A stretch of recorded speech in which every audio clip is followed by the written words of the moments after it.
Hello guys and welcome back to, what is this now, episode 6 of VHS, had to count there, and we have another double-decker live here on the show tonight. We have, straight from meeting the Queen, baby James Threlfall, Vert flying, high-flying, Vert attacking, Reiss Johnson, and of course the man who knows the most, returning back onto the luxurious brown leather sofa, Nick Mosley. Chaps, what's going on? How are you feeling? Good. Good.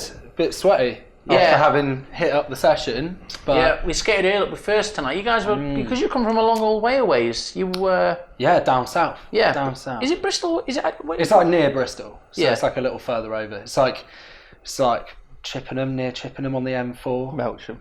Well, I come from Melksham, yeah. All sounds. Do you know Lee Delamere Services? Alan Partridge references. Yeah, okay. Yep. Solid. And I think it's in Gavin and Stacey as well. Like. So you're from further away than most of the guys. It might be the furthest one away. I don't know. What's Harrow? It's got to be with the Death Boys. Oh man, Harrow's probably further, I imagine. Yeah, either way. Although, like, maybe more direct. I don't know. You came rush hour traffic though, so it always adds a little bit of time on. You came from a little bit closer, Manchester bound, but not from there. Come from Blackpool. No, I came from Blackpool. I was at work. Yeah, that's depressing. But took him almost as long as it took me to get here. What are you doing in Blackpool? I was like on a sort of team building exercise for work. It's very much like the wackiest thing, like the most polar opposite thing to what we're doing now. What do you work as? I do like software engineering, coding. Yeah. Right. So I was like doing like a little kind of... Tell me more about the team building exercise. It's just like a chance to get out of the office really and like... You could go karting and stuff? No, we build like an app in the day and then at night, we go get pissed on the works credit card. So. Team building. There it is. Nick, welcome back to the sofa. How are you feeling? Feeling good. So you're a bit like me on this one. The space this time for me. Yeah, well, when the Halford was down, we had boards lined up against the stuff, and there was not enough room for you on one of them, and I don't know what it was. But you're back now, and that's all that matters. Guys, as per usual, obviously, we've got a whole bunch of stuff to talk about. James, why don't you start things off? Because you've got a little bit of a different skate story, I would think, to most, especially with the stuff you've done in the last couple of years. But taking you all the way back to where it begins. And actually, I'm going to interrupt you before you even start because I read your bio. If you go to jamesthrelfall.co.uk, it'll let you know that James Threlfall. I hit the bio link. don't contact or show reel, and it'll let you know that in 1999, when Tony Hawk's came out, you saw this and you had a love for skateboarding, and that's where it began. Correct? So saith the bio. Take me back. I don't know if I can say it better than you just did. But well, you already did. I read your bio. They're your words. Unless you got a publicist. Oh man. Your decaf teas here, by the way. Wicked. Thanks so much. Never gets a mention for making the tea. Sorry about that. Go on. Yeah. So jamesthrelfall.co.uk, the bio page. It fully was. I was a Tony Hawk's kid. Yeah. So my older brother, basically had a PlayStation 1, like the big grey box. That was the height of technology for its time. Yep. And Tony Hawk's 1. The first one. Yeah, that was it. I'll be honest with you. I missed Tony Hawk's 1. I was school level for Tony Hawk's 2. I was 3. I think. Well, Tony Hawk's 1 was what, 99? It was like 98, yeah. Well, 98, 99. Yeah, I was 2000. So it was just. It was in 1999. So on the cusp, you actually a little bit earlier. So that was it. Yeah, that was it. Who did you play as? Who was your guy? Kareem Campbell all the time. Yeah, I used to skate. I used to skate Vert with Kareem Campbell. I used to be like, yes. It was like before I knew who the guys were, and I was like, Kareem Campbell's real good. Like you just used to look at the stats, and it was like he was way up there. And then it was Bob Burnquist, wasn't it? But like with these glasses, the pixelated glasses, the wraparound. Yeah, the first one only had like 8 guys or 10 guys. No, Lesser Steamer, Reynolds, Rowley. Yeah, I saw. Where was it? Like Reynolds was. Yeah, Gliffberg was straight in there, wasn't he? Yeah. But I remember like there was something with like Reynolds. Like, Thomas? I'm definitely not gonna. Not gonna say this. I thought you said tell us. I was like, no, do tell us. I was just thinking Jamie Thomas. He said something about how I think like he basically signed up for it and they didn't expect it to be like anything big. They like basically had like the royalty kind of thing like set up, and they were like, cool, we'll just see how this does. It might bring a bit of extra money in. And it obviously just brought in like a ton of cash. I don't know if you watch the other show that does this kind of thing over the pond in the States, but they had the Hawkman on himself. About the lunch. Yeah, how much he got out of that lunch? £4 million pound check. No, it was $14 million. Whatever it was. in royalties. Yeah, I think he was asking him, tell us about money, and he was like, I'm not going to tell you much, but there was this one meal where I got $14 million, and then I, bought some stuff. Yeah, he was like, okay, don't tell us too much, Tony Hawk. There, like, you know what I mean? Yeah. So fair play though, if you're gonna do it, do it. Yeah, exactly. Yeah. But I've heard like there was a Thrasher game. I never played. Did anyone play the Thrasher game? I was waiting. I've heard apparently that was really good. We're getting old crew them saying they've all you played it, JP. It was kind of like Ragdoll. It was kind of like. But apparently you had to. I've never played it. Apparently you like had to learn to kickflip and stuff on it. But I'm like, I was speaking to someone about it the other day, and we were saying like we appreciate that as skateboarders, but I imagine like as Joe Public, which like so many of the people that bought Tony Hawk's one were. Like, you probably just want an arcade game. You can just jump on and button bash and do everything. Like, when you do play regular games, you have to build up the moves as you go through. You usually can just walk around at the beginning. You learn to do this, you learn to do that. So maybe it was more realistic than just being able to nollie trade on everything. I quite like the idea of that. Mosley, man, I've known you a long time. I don't recall you ever saying, I'm just on Xbox Live at the minute, getting it done, so I can't hang out. You're not much of a gamer, right? Did you play the Thrasher game? No, I can't remember the Thrasher game. But I played skate games before that, like way before, when you had to put a tape into a tape deck and make it load. Like what skateboarding games do you put on a tape? I can't remember what it was called. 720? 720, that was it, yeah. Right, give us a history lesson. And there was like some weird thing where it said like skate or die, and some bees came after you and you had to get away from the bees. It was bizarre. It sounds well good. You skate or die, but yeah, you could and like you skate away or you die by bees. Yeah, or you could like ollie little hips and things like that, but like there was You're no tricks. You're describing it real good. No, I don't think it's going to be. You are a storyteller, Mosley. It took like an hour to load. Skate or die. You could do 720s, yeah. Do 720s, it was all about spinning. There was no other tricks. Yeah, I was going to say the boss. The boss. You'd be. I remember there was the Tony Hawk's game where you had to like muck twist a helicopter. Yeah, like, dead realistic. Like, yeah, right. Like I remember playing that at the time and being like, yeah, cool. Oh yeah,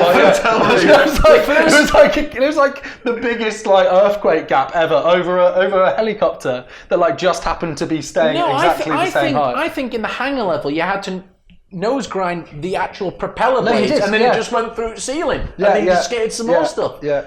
I like the like 60-foot airs were normal as well. Like that was absolutely fine. Yeah, just keep going, then revert and carry on round park forever. But I don't think you could do the 900 without the special. It was a special. It probably wasn't it? No, because he says on that thing. He says on that other show. He's like, he hadn't landed it yet. So like when he landed it in like '99, they had to add it in. Activision and was like, "Can you add it in?" They were like, "We're already on it." Like, no way. So good. They should have had Taz Pappas on it doing it first. Yeah. We're going there already. Now there's like 7-year-olds doing 900s and stuff. Seems scary. When are you guys messaging Taz? yeah, he's another one of our. He was in our group chats as well. You know what, Reese? I'm not in this group chat. We're going to hit the pause button here because I do want to know your history, of course, of growing up, Manchester, all that stuff. But before we went live, we were talking about Jeremy Rogers being a rapper or something, and then you were like, "Oh yeah, I'm in a group chat with Jeremy Rogers." Just name dropped it, and he just gives you loads of abuse. Why are you in a group chat with Jeremy Rogers? Why does he give you a load of abuse?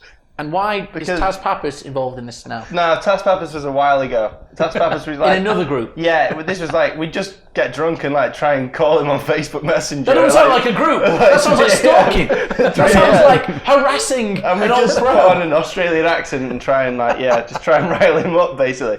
Kind of feel bad about it now. Like, sorry, where's the group chat? So the group chat. I'm actually crying. We're in a group. The Jeremy Rogers stuff. That's recent. So there's like that. That's like my back from Manchester. There's like a crew of us. There's like me, Seb Batty, Liam Kay, all those guys from Manchester. Like Calvin is originally from around this way. He's in it. Yeah. Calvin.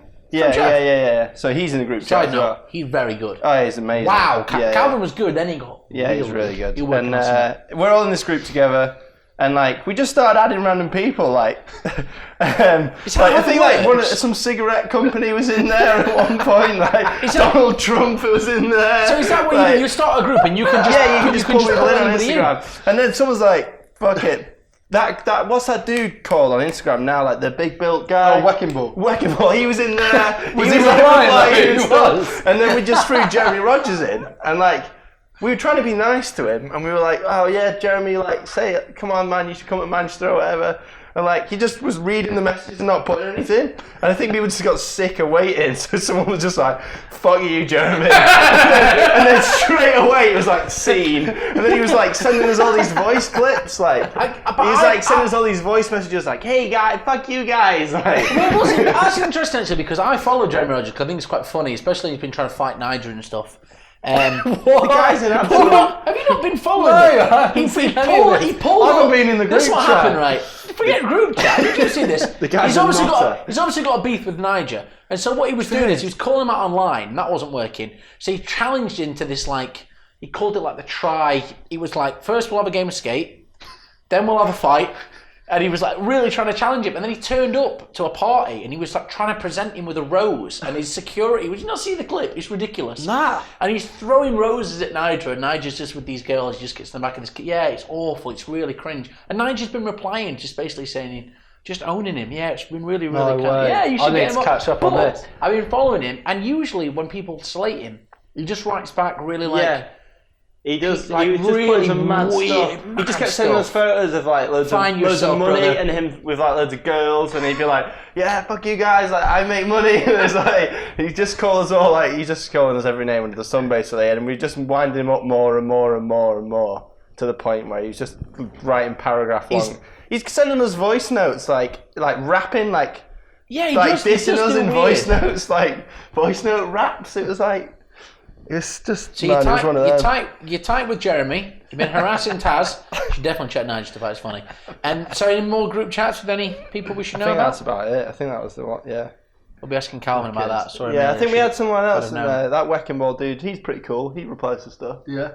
He's a good guy, man. I have to say, this is not how I expected us to start this We did tech decks on last episode for 25 minutes, so I wouldn't worry about it. Yeah, you just, anyway. And Radox. Yeah, Radox, Sean getting that P from Radox and just making it work. So, Reiss, take me back where you grew up, where you started skating. Yeah, so I'm from Stockport, which is just outside of Manchester. Ooh, bones. Yeah, so I'm like a Stockport Bones kid. So I grew up skating there. I think I just got like my parents went like a little tiny Argos kicker for my birthday and started like that, and then started going to Bones and just started skating there, and like sort of grew up skating, like looking up to like people like little Dave, John Bell, Chris Barrett, super rad, all that. What year was this? This is like, oh man, this is probably I probably started going in like. Man, this is probably like not even that long ago. It's like 2004. I would have started going. Wow. I was like 10. We spoke about that with when we had Grove on. We were talking about the it was double leveled, wasn't it? Stockport Bones. It was the bowl, double bowl. I was thing like, I was in the bowl and on Yeah. the vert ramp. That was me. That was like my thing. And then, just like grew up going there. Man, the place was so filthy as well. Like, it was like I remember like catching rats there one time with like the guys that owned it. They were like setting rat traps and like. There was like these. I've never seen them, man. Like these rats in the basement. Like You might see one walk past it. I was just about to There's loads say, in Nick, it. are we allowed to talk about that? Sometimes there's the old rodent from time to time here on the old. I think on you're the never old going to skate get park. away from it with skate parks, like especially skate parks that sell refreshments, because like they're kids just leave the stuff all over the skate park. What was that park? Oh, Rob, you'll remember. And there was pot noodles all over the ramps. And then it was the same park where the guy lived there.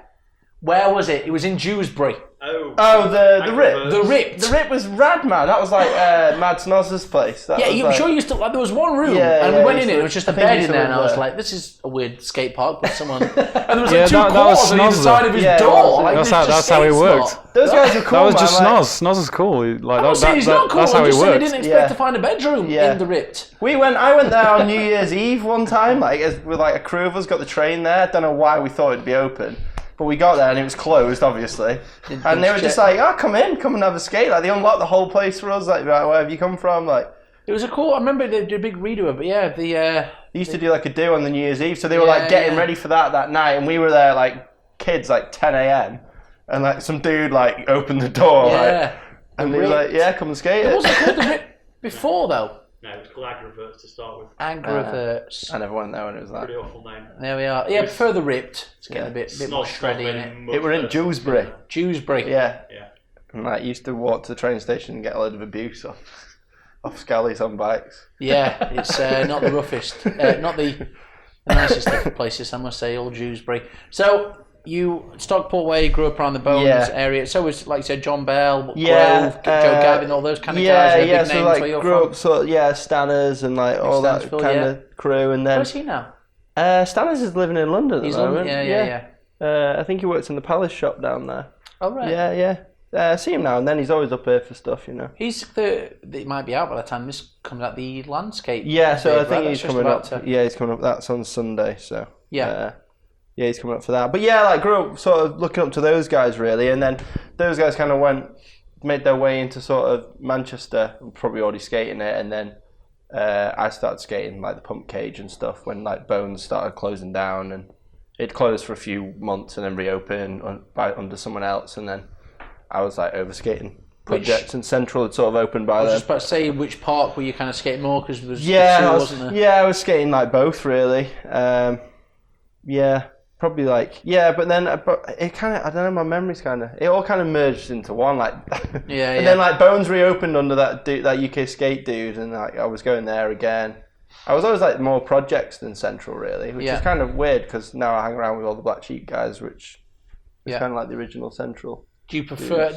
Does anybody even skate the wooden side anymore? It's like when there's an old bridge and then they build a new bridge next to it, and then no one uses the old bridge anymore. Like no one, it's just Scooter Kid heaven. In the other bit well, now. like the time that we went, I came up once, skated the concrete side, and only realised there was a wooden side as I was leaving. Yeah. I was like absolutely devastated. I've seen so much footage of you skating that side. The wooden's bad. And I was like, oh cool, that must be another park. Like, but the wooden's going now. I think they're like refurbing it now. I heard that they are. Time ago though. Like they're refurbing it now. There's diggers in like the concrete bit, and they're changing some of the concrete bit, and then they're going to move over the road. I don't know, like there's another place, like no one really goes there anymore, because like it's all kind of... Do you think it's dead interesting? Like, I don't know of any of the parks where it was a wooden park that was kind of indoor, and then they just built them a whole outdoor park, which is way bigger. It's a weird park as well. No, but it wasn't indoor, it's always... it's not indoor, but because it had steel cages around it, and it was a thing, you could skate it when it was wet. I always... No, it just kind of I know it's not wet. an indoor park, but it was as good as, because you could skate it no matter what weather it was. Was it an outdoor park? If it throws down, it's kind of weird. If it throws it down heavy, you can skate it. But if it's like light, fine rain that the wind blows in, it like gets to it. And I remember last time I went, it was snowing, and snow was just like coming through. Yeah. So would you say it's an outdoor park? Is it class it as an outdoor park? I was. It's a bridge. It's like a bridge skate. Yeah. It's a bit like a base. Sometimes you get lucky. Sometimes you turn up and you're lucky and it's not wet. And sometimes you get there and it's soking wet. Base 66, I would definitely say is an inside park. No, it's not inside. It's under a bridge. It's under a bridge, man. It's under a bridge. It doesn't have walls. I know, but I don't think it's fair to call it an outdoor park. That's ridiculous. You can smoke a cigarette in there. Are you allowed to smoke in there? Yeah, well, you probably not. Probably not. I don't think you are. Why is it an indoor park then? Well, you dug your own graves there, you wouldn't probably be breaking the smoking ban law. Because it's indoor. Is it not an undercover But it's park? like saying that the beer garden's indoor because it's got a little, like an umbrella over it or whatever. True that. You've been at. Queened me there. Or then I play cards. Let's assume Queen's good. I don't know who I was going to go with that. Thanks so much there.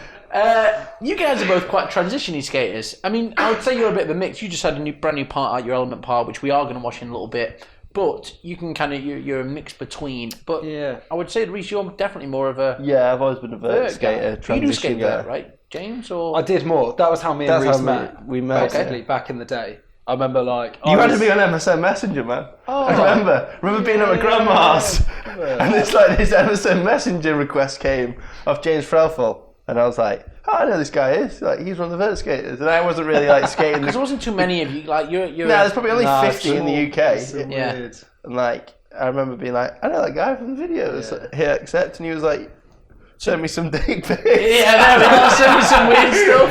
There it is. Yeah. I don't remember that. So plan B was, can we get skating instead? Not plan A.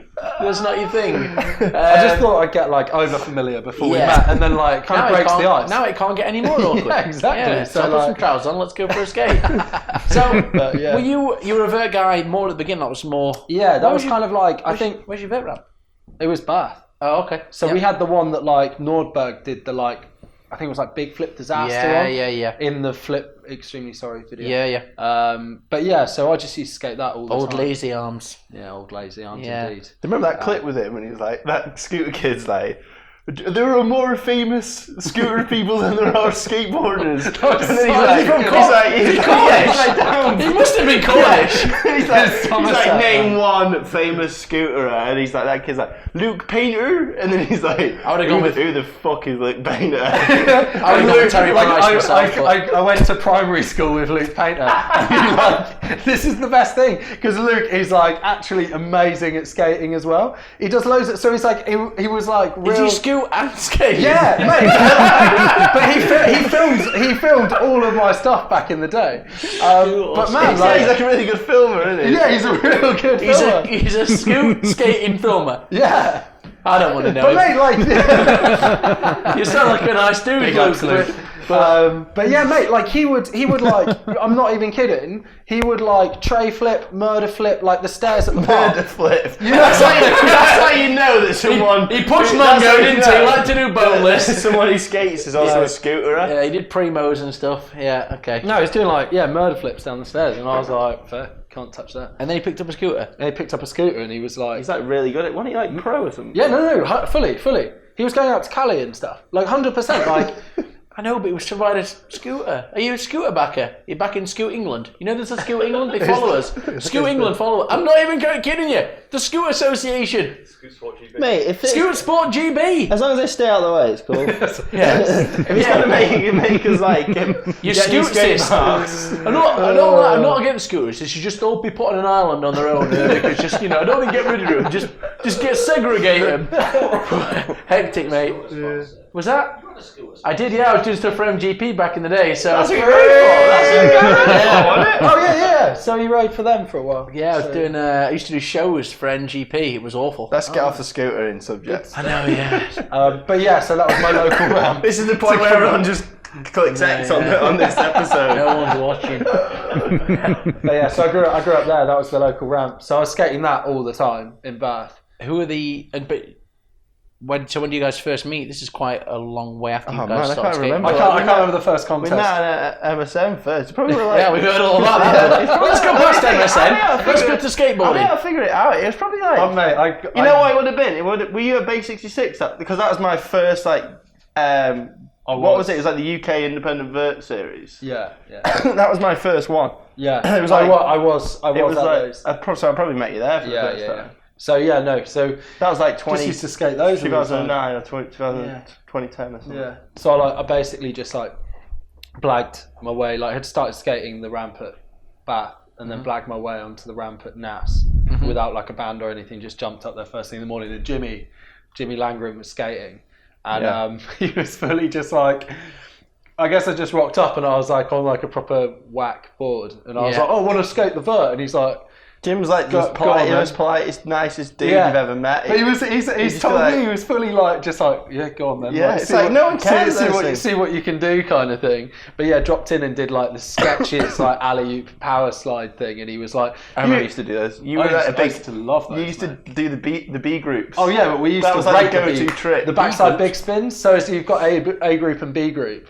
In these like these UK independent Vert series. What's the difference between A and B so group? So basically you'd start off in the B group. You'd go to these Vert comps and you'd start off in the B group, and the B group would be the one with all the prizes. Semi-pro and pro or something kind of like that, sponsored amateur, but kind of everyone just in the melting pot. So basically you'd start in B group, and if you like won the series or you're in the top 3 for that year, you'd go up to the A group.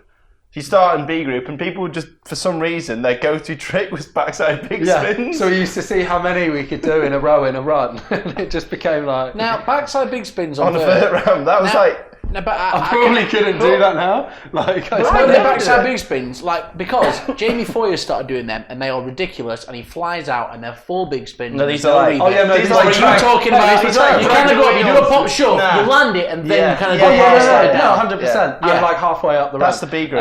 So we just used to do loads of those. And if you're really good, you do the fakey cab ones. Like, oh, yeah. Yeah, they were good. That's like, you're on your way up to A group. Do you remember Tom Ball? Yeah, I don't think I ever went to one of the... Yeah, I remember that guy. Big up Tom Bill. So you guys meet Vert skateboarding. Yeah. Before we show some stuff, who are your Vert heroes? Because I was more of a street guy, so like, look, don't get me wrong, I like me some Bucky Lassick, especially in.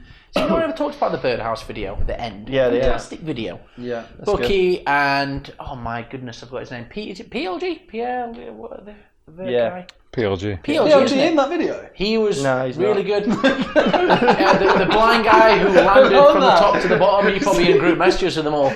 Jake Brown. Jake Brown. Shoe came I can off. see you just getting like super like seething. Like he's Why? Not, he's not. No, he's not in that video. I thought you were saying that PLG was in Birdhouse. I'm just reminiscing. I was about sat here Vert like silently guys. like you're wrong. No. You should have called me out first of all, but no, I wasn't saying he was in it because he's got the stories that he's calling out Tony Hawk and he's made in the video, and then Isn't got, like, there number the two whole of- like Bucky Lassick like trying to overtake Tony? yeah, that's like the last thing. Yeah. that's it. But yeah, so who are the Vert guys for you guys like growing up?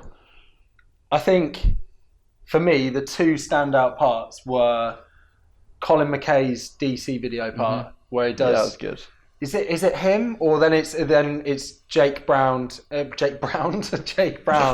Blind What If? Yeah. Yeah, that's the one with the Stevie Wonder theme tune. Is that? Yeah. So That's is it the Jake? basketball Yeah. So is it Jake Brown or is So it Colin McKay that does virtually no grabs? Yeah, it's Colin McKay part. Colin of DC McKay. Video. It's But just does like a Jake street Brown section. pretty much do the same as Yeah, well? pretty much. I'm pretty sure Jake Brown's good. I'm pretty sure they both just go absolutely savage, don't they, on the flip tricks? And it's like, I mean, you can't go wrong with Bob as well. I mean, he's just absolutely on another planet of stuff. What are your thoughts on like early vert skating? Because I remember questionable and virtual reality coming out, and Colin McKay and Danny Way on that. When, when they're like, you know, like when kickflips really started sort of happening on vert ramps and stuff like that. Like menu ramp stuff is like nuts as well. Yeah. I think like what's crazy is like growing up as a vert skater, like you wouldn't. I only sort of started watching that stuff like, and in the past probably like 5 or 6 years. But like when I was getting into it, you just kind of watch whatever was new. I have to say, I've Do you never know watched what I mean? Questionable. Like, you've never watched. Really? Wow. No, Mate, Just get it on the get it on the TV now. Put it in the box. There it is. like you kind of like I mean. I just like watch whatever was coming out or whatever. So like it's only like recently that I kind of got into that. Like If you were a Tony Hawk's guy, I used to absolutely love. You know, you could unlock the little mini videos when you unlocked the skater. They'd have the full Tony Hawks. They're 4-on-1 clips, aren't they? Just the hype of those. That you could just rewatch them like skate videos. Then let's do a little swag away, shall we, to the coolest brand in all of skateboarding, Animal. Yeah, good. Yeah, I'm really glad I drove all this way. Yeah. This is great. So let's see some Animal James Threlfall skateboarding, shall we? Oh, are you kidding? No, I'm not kidding because it's about to come on and we could talk about it. I don't think this is very good. Yeah, no, we love it. So it's part of your I've seen story. you like really shot know. windows, like 8 foot James, taking a picture of it, like messaging you. I Like, still have a James, pencil case with myself on. I've just seen But you at in the time, 8 how foot tall in a shop window. How does 8 foot tall giant? I mean, like, you're not far off that anyway. You're a big old man. No, it's just life size. And Ollie Timon, as you used to see, as well in like Dickies windows everywhere. Like, Dickies is a bit. It's not quite the same as Animal. I know, but I'm just going. I'm really nervous. Like, But I mean, it's on the internet. I mean, it's not like we've gone into like some I don't VHS know tapes which- from I a don't know private which- collection. no. We just put your name in and it came straight up. the top. I'm really nervous. But it wasn't on jamesthrelfall.co.uk. I did notice that it was missing from the content Wicked. page. This is the worst experience it of wasn't. my life. I was actually going to apologise for how long it took us to link this up and how I messed up the calendar and everything, but I'm not now. I'm fully not. We wouldn't have needed to. But yeah, well, okay. Well, while tech support's working on this and you can breathe a sigh of relief. Oh, we're not going to be able to. Scoot or skate. Are we not Should- going we to should have- we should have What we asked. can do is, don't worry, we're going to figure out. There's If some not, we'll alright just stuff. pause it and we'll just play it in. We'll just add it in whole afterwards. thing. We're I'm not getting really- away from it. I'm really We'll put it in the nervous. edits. It can What's be in the it intro. called? It's called How to release your inner animal with James Threlfall.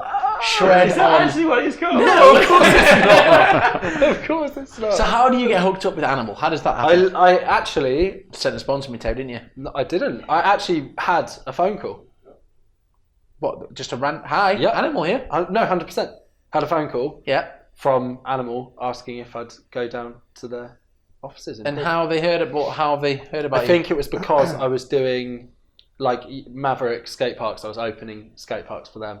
So that just reminded me of the Clifton opening. Incident. So yeah. Oh dear. We're all getting the thumbs up. We got the thumbs up From tech support. From cool. the checklist, let's we do see the animal clip, and you can carry on with the story. Oh, please let me. Don't worry, we're going to make it full screen. It's going to be great. God. Oh no! yes, This is not animal footage. What do you mean? This isn't animal footage. That's I'll take that. I can't front it over. Are you sure that this isn't animal footage? This isn't animal footage. Look at that, man. That round was rad. I never got Are you breathing a sigh of relief? I'm here? actually not. Listen. I'm not feeling. Carry on, James. I'm not feeling the attire. Where is that ram? Oh, let's wasn't back, that was the back ramp. I can't do less twists now. I never went, man. I'm gutted that I never went before I got tore down. Where is this video? You tell me. Where did you find this? What is this? This is just one of James's. Is this on edits, YouTube? Are you telling me this isn't your animal part? This isn't my animal part at all. No. Search Revert. Mate, you should start skating Vert again. This is a long time ago, though, right? Yeah, no, I think I was 16. Well, we are going to be showing this later on, so don't worry good. about it. You'll have to watch this for now. So who made this? Yeah. Is this scooter skating, I think rollerblading, I think filming, it is. I think toast this making is a crazy look, man? production. Yeah. That was when I could backside air as well. I never do backside airs now. Lena, nice. Yeah. I feel like this could be worse. There is worse footage out there. Whoa, Big Al. Big Al background there, music. brother. I'm pretty sure we've seen about 7 frontside airs now. Just keep Probably going, mate. don't need to keep playing frontside airs. My first part I did, I just ollied 7 sets for 3 minutes. So Oh, that's really, enough. it can't get worse than that. The same one. Yeah, it's just find another 7 set. Can't do a trick, so just ollie down it and then go find another one. And then people will want to watch that, right? We've also done about 7 pop tarts here. And another leg twist. They were another B group trick. What, leg twist? No, the pop. Yeah, can you tell us which trick's A or B? Ready? Okay, here we go. Oh, That is pretty A group. oh, that's an A group. That was B group. That was B group as fuck. Mate, I remember. Oh, there it is. That was a slow-mo. And the filmer's not wearing shoes for some reason. So, whatever.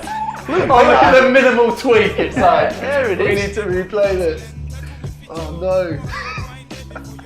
On the whole, You can see the 1999 Tony Hawk Skateboarding 1 love dear. coming through I was the visuals. really worried when that footage came up. That was. If you still got it somewhere, I'd Well, still be worried. I've actually got footage of you about half the size in a heathen. Phil Harvey will have filmed that. Oh, Phil Harvey. Yeah. Phil Harvey. Show like a picture of Phil on the screen now, and we can Big have up like a Phil. light around. I was going to bring a cut-out head. It's mad of because Phil like Harvey. you hang around with Phil quite often now. Yeah, and, I love he filmed Phil. the last thing you Well, did. He filmed the element Before part, yeah. James basically, even though the website looks all, like, don't worry, I'll book me and I'll be there. We've had some trouble getting James to get Andy. We had some. You fill out a booking form. Yeah. No, you don't. You obviously don't. Request your appearance. Hello, this is Sharon Cotton from James Threlfall and Reiss. Email now, Deborah at jamesthrelfall.com. Yeah. So Hotline, contest. So you were supposed. I was like, we'll get James on and the good link here. As much as it's nice to have you, Reiss, James has pulled you in. Yeah. As I said, because I've just kind of hijacked James's. Yeah, cheers. James's This airtime. is the worst idea. Because what was going to be was because Phil Harvey, I absolutely love Phil to bits, but it's no surprise to him and everybody else that Phil is a little bit of got some strange habits. Like he microwaves cheese and eats out of the bowl, and he does all kinds of weird stuff. What kind of weird eating habits does Phil Harvey have? The one I like to tell people that Phil doesn't know, because Phil gets a bit awkward anyway. Just a I bit. make sure that everyone knows that Phil is terrified of toast. There it is. Phil regularly has at work for lunch beans on bread with no butter. 100%. Why? But he's like, no, he's like, I don't like burnt toast, and I'm like, well, why don't you just like underdo it? And I'm like, I think he's scared of the prospect of the time. That doesn't surprise me. Phil, I'm not going to risk it. I'm not going to risk it. We all know people in our lives that you could try and explain, and then it gets to the point where you're like, look, you have to meet him. And Phil is a guy that's like, you can't explain literally, you have to meet Phil. Phil is the nicest guy in the world, but has a habit also of eating balsamic vinegar sandwiches. Yeah, that's awful. Like, but not toasted. No, apparently, no. He said he used to take them to uni, and he said he'd put. That was here. He said he'd put the balsamic vinegar in the sandwiches, and then he'd take them to uni in a lunchbox, get them out, and by that point the bread is like black. Well, yeah, it's just it's like soggy, and he'd just sit down next to people and get it out. I used to watch him microwave. Surely that just looked like limp burnt toast. Yeah. But then he said he used to do it because it was continental. He's like, he ate a Domino's once before we went filming, and then the next day he felt really bloated, and he was devastated. He hasn't eaten a Domino's since. Yeah, he's definitely a tweaker, isn't he? But he's a great guy, and he used to live here with Alex Burrell. Another shout out to Alex Burrell, photographer dude, wasn't he? I remember messaging that dude because I was doing photography at school, and I remember being like, "Yo, do you mind if I use some of your pictures to because we had to do a project on inspiring photographers or whatever, and people would do David Hockney and stuff like that, stuff like that." And I was like, "Oh man, I want to do it on skate photographers." So I think I messaged him and Ollie Whitehead or whatever. Burrell's really, he was really good. Yeah, he just I don't know, the same Matt. Do you know Matt Hurst? When he picked up a VX, there was just something that happened where he was perfection with the VX. When Burrell picked up, he didn't shoot digital. He was always film. And his film stuff. Yeah, it was ace. Was unbelievable. And he shot, I think he had 2 Baines front covers, front cover Kingpin, switch front shove on the bank, and then he shot the sidewalk tray flip cover. He did loads of stuff. He just really kind of got it. Cool. And then he went and decided that it wasn't tough enough being one of the best skate photographers, so he went and was a Marine for 5 years, and just now he's a very scary man and runs gym and commentary and skates sometimes. So that's Burrell. He lived with Phil. Yeah, he did. And it was during the time of doing the Brass Monkey video, if you've not seen that. And it was. And Phil was making his own video called Keep Keen. Keep Keen. Which is a really good little video. Yeah, it's good. And he just made the skate video out of nowhere. So it's a really good little pop. But you didn't know him then. That was when he. I didn't know Phil until he moved down south. Then he didn't go straight down south. He went to Manchester first, right? Well, he's from there. He's from Poynton. Yeah, he's up. So he's from the same village as John Bell. Yeah, because I'm sure he went back then. He was he worked at the Black Sheep for a bit. So I was working with Phil for a bit. But then that's probably even just a bit before that. And then I think just through working in skating, and then his wife's from Mexico, I think. So he's going over there a bit, and then I think he got a job at TKC. Yeah, first for a bit. Yeah, he's at Route 1 in Bristol, and then moved over to TKC. Same thing, really. So, and then you've met him in Bristol. I met him when he moved to Bristol. And he shot your element part. He shot my element part. Yeah. So. He's a good filmer, man. And I've known him for years. Yeah. Oh, have you known him for? Yeah. Yeah. Really good. Yeah, great dude. Just, do you know Phil? Yeah, I do. Since you mentioned him, I kind of looked it up who it was. He's quite a quiet guy. He just kind of very, very, very quiet guy. But nicest dude ever. Yeah, no. So, big shout out to Phil. Big money, Phil. Big money. Big money. That's his name. Money. I told some of the guys at TKC that he's called Big Money up here, and they haven't dropped it since. So they're always going into the office and go, "What TKC? Do they do? They do Element and Toy Machine, Plan B." Yeah, he's running things over there. Just a nice segue there into the Element stuff. So how's that come about? The Element stuff? Yeah. It was basically whilst I was working at TKC, I was speaking to Element a bit on some things. They did the Make It Count contest and everything. We came up to projects and did it 1 year. Yeah. So I came up and emceed it for them. I think that was before I was skating for them. Yeah. But I was just speaking back and forth, and I said to Henders, who at that point was kind of he was the brand manager. Okay. And he was kind of he looked after all the riders and everything like that. And I said to him, I was like, I think he'd put me on Toy Machine already. All right. And I said, look, it's kind of been a bit of a dream for me to skate for Element, since I was a kid. Yep. Is there any way of moving over? And he was like, you have to kind of speak to Element about that. They're a little more kind of precious, as it were. They want to kind of have a say. Yeah. Rather than letting TKC just put people on. Yeah. So I started emailing Alex. from Element, who was he was the dude that I was liaising with on Make It Count, and he was like, yeah, send over some footage. So we went and filmed some footage, and yeah, he was just like, cool, yeah, like. So what is the deal with, how does that work? Because the only person I think is Ross McGowan was on Element. Ross McGowan's on Element. Jordan Sharkey's on Element. Jordan Sharkey, of course. Yeah. So is that all the same deal? I'm always fascinated by like so many different levels. Like take Vans for example. There's that little bit of Vans, then there's Vans UK, then there's Vans Europe, then there's this Vans, then there's that Vans. Yeah. And it seems like a lot of companies are divisional. What's it like with Element? So yeah, with Element, so Ross and Jordan. It's kind of strange. Ross and Jordan get their boards direct. I get my boards through TKC because that was how it started. Yeah. But we all still speak to the same team manager. Okay. So I still, for this Element part, I was going back and forth with Alex, who's out in like Hossegor, out of the Element headquarters there. So. Okay. I think that's the way it kind of works with a lot of things in the UK. Like you always tend to go through, because we've got so many distros and like agencies and stuff, that you tend to just like... Yeah, people tend to get... You can be on like the full team of like a certain company and you'll still be getting your stuff through like a distro or whatever. See, so what's that been like? How long's that been? Yeah, 3 years, 4 years. I went on a trip to Bilbao with them a while back and stuff. Who was on that? Ross, Jordan, Yako, before everyone knew who Yako was. Who's now gone pro as well, well deserved. Who else? There was that. It was the Make It Count like European finals. So there was like it was all the guys that had won from like their areas. There was that Thiago Lopez was there, who does all the weird Wally flip trick stuff. He's amazing. Wears a lot of like bucket hats. He skates for. I think he still does Skate Mafia. Okay. He was in the Skate Mafia video. So he wasn't on the Element. No, he was there doing because it was like you entered this like Make It Count contest. Oh yeah. So it was like Jordan Sharkey. He won the whole thing. Yeah, he won the whole thing. So he went out to the European finals. Yeah. And then went from the European finals to the international finals and won that as well. I think it's his birthday today. I saw Pauli posted something before because like I think Pauli was kind of the dude that sort of found him and put him on bands at first because we'd go ride D-side, which is like North Wales, which is where like Sharky's from. And we'd see him there, and it was like.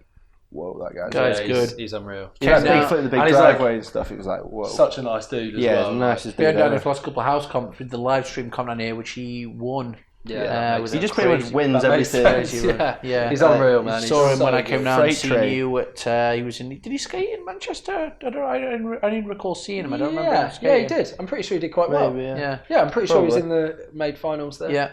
I'm pretty sure he got top 3. I might be wrong. No, I don't remember either. I just remember seeing him. But no, he was definitely there. Crazy talented. I judged that thing. Did you?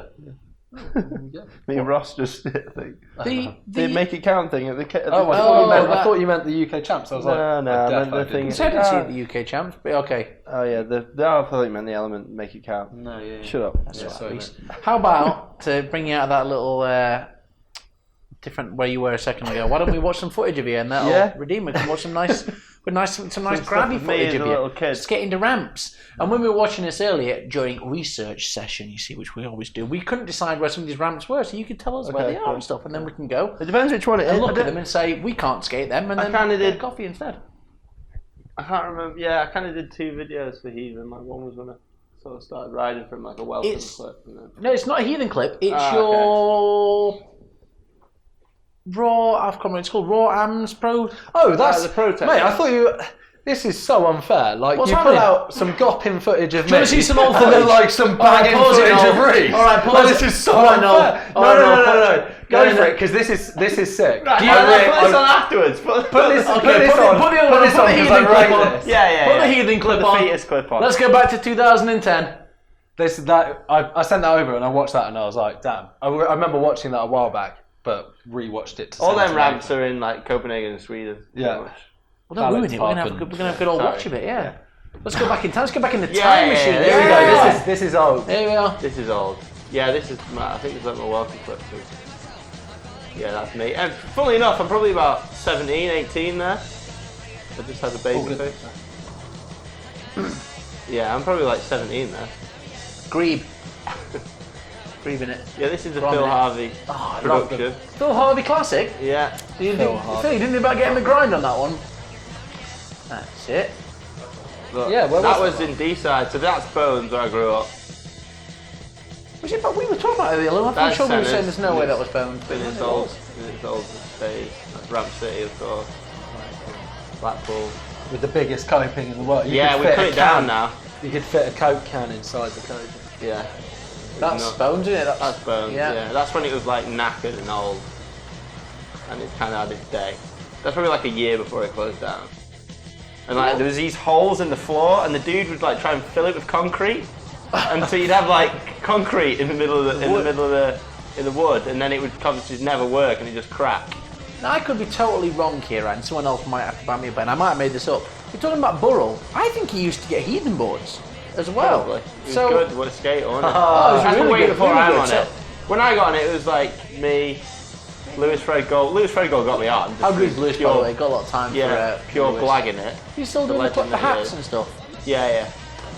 He was doing that, he blagged me on it, and then there's like Darren Nobbs, Ben Devine, Ryan Hurt, Martin Hill, Nick Roberts, man, he's a good skater. Yeah. He's amazing.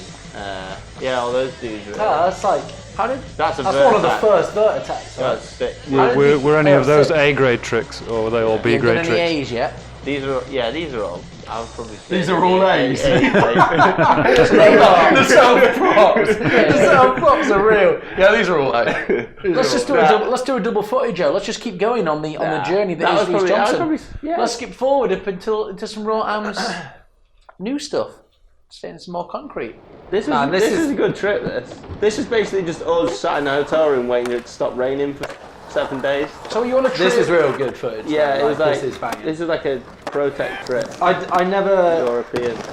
I think because this was when I'd kind of stopped skating Vert as much, so I wasn't coming to like Vert attack and stuff.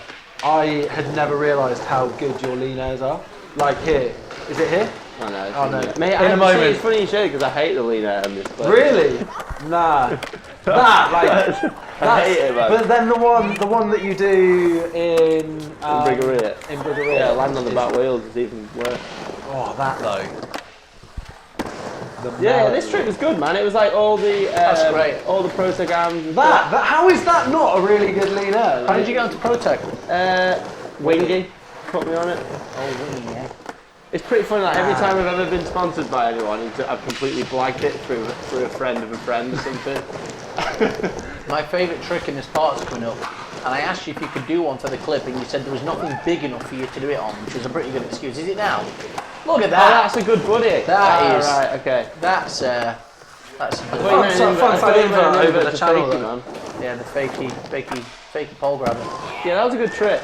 It smelt though in the room. There was like 12 dudes and staying in one dorm, and it stunk. Yeah, well, We called the nickname the trip like the cheese room or no, something. that's awful. But yeah, Do you know how bad it smelled? there it is. Proud of that. It was good. Not the part, the cheese room. Yeah, the cheese room. Yeah. I need to bring this up as well. Yeah. Because those Vert attack trips out to Briggeria. Yeah, so Right. that skate park. Well, that's in like I think that's in like May. So the skate park was actually shut at that time. But like in February, March, they used to do these comps. Me and James used to go to. Vert attack. Is that? Yeah. Yeah. This is where But Tony, I Hawk's don't doing think- shit is, like, I don't think you were there on this trip, but this is the one where I knocked out Nick Hansen. Well, you don't ruin it now because it's all on the show stuff here. It's way down. That's like main event. We're still just eating up. We just finished. We just started on the main course now. This is I heard this got brought up and I felt bad. Yeah, it's Like- when you nearly killed the mysterious Nick. He drew us a picture. He did us a delightful little cab back disaster. He was very polite, and you nearly killed him. That cab disaster was brilliant. Oh, look at him now, clawing back. What happened there? Let's just do it Do now. you just want to go now? What do you mean? You just brought it up. What But do you you mean? told I me. want to do But it you now? told me. I feel, man. This is a 6-hour round trip, and I'm under fire right now.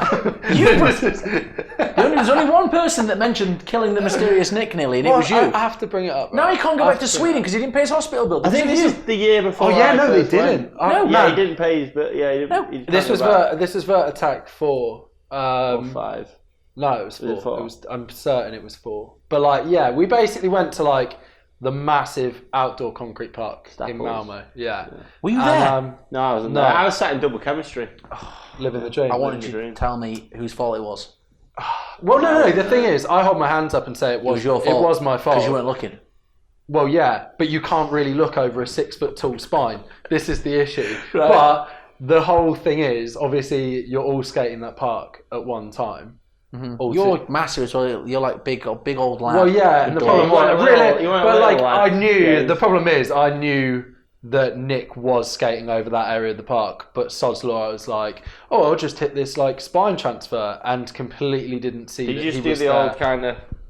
Well, yeah, he was coming down. He was coming up as I transferred over this spine. But Nick was obviously pretty small then, and I've always been 6'2", and wide, and pretty much just clotheslined him. Yeah, and I saw him. Man, it's actually like it's ingrained in my memory. Ooh. Like seeing him hit the floor, and he was fitting. Oh man, and it was not what you want. No, it was bad.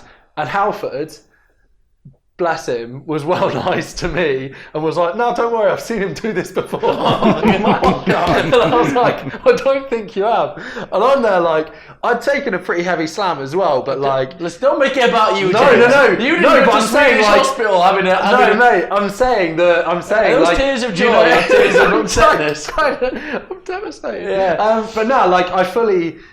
didn't realise until, when you usually take a slam and you're like, like I saw how bad Nick slammed and fully didn't feel how bad I'd slammed until I got home because I saw Nick and I was like, oh my God, it was. Didn't he miss the flight as well? Yeah, man, I felt so bad. Like, well, if you'd like, so I'm really sorry, Nick.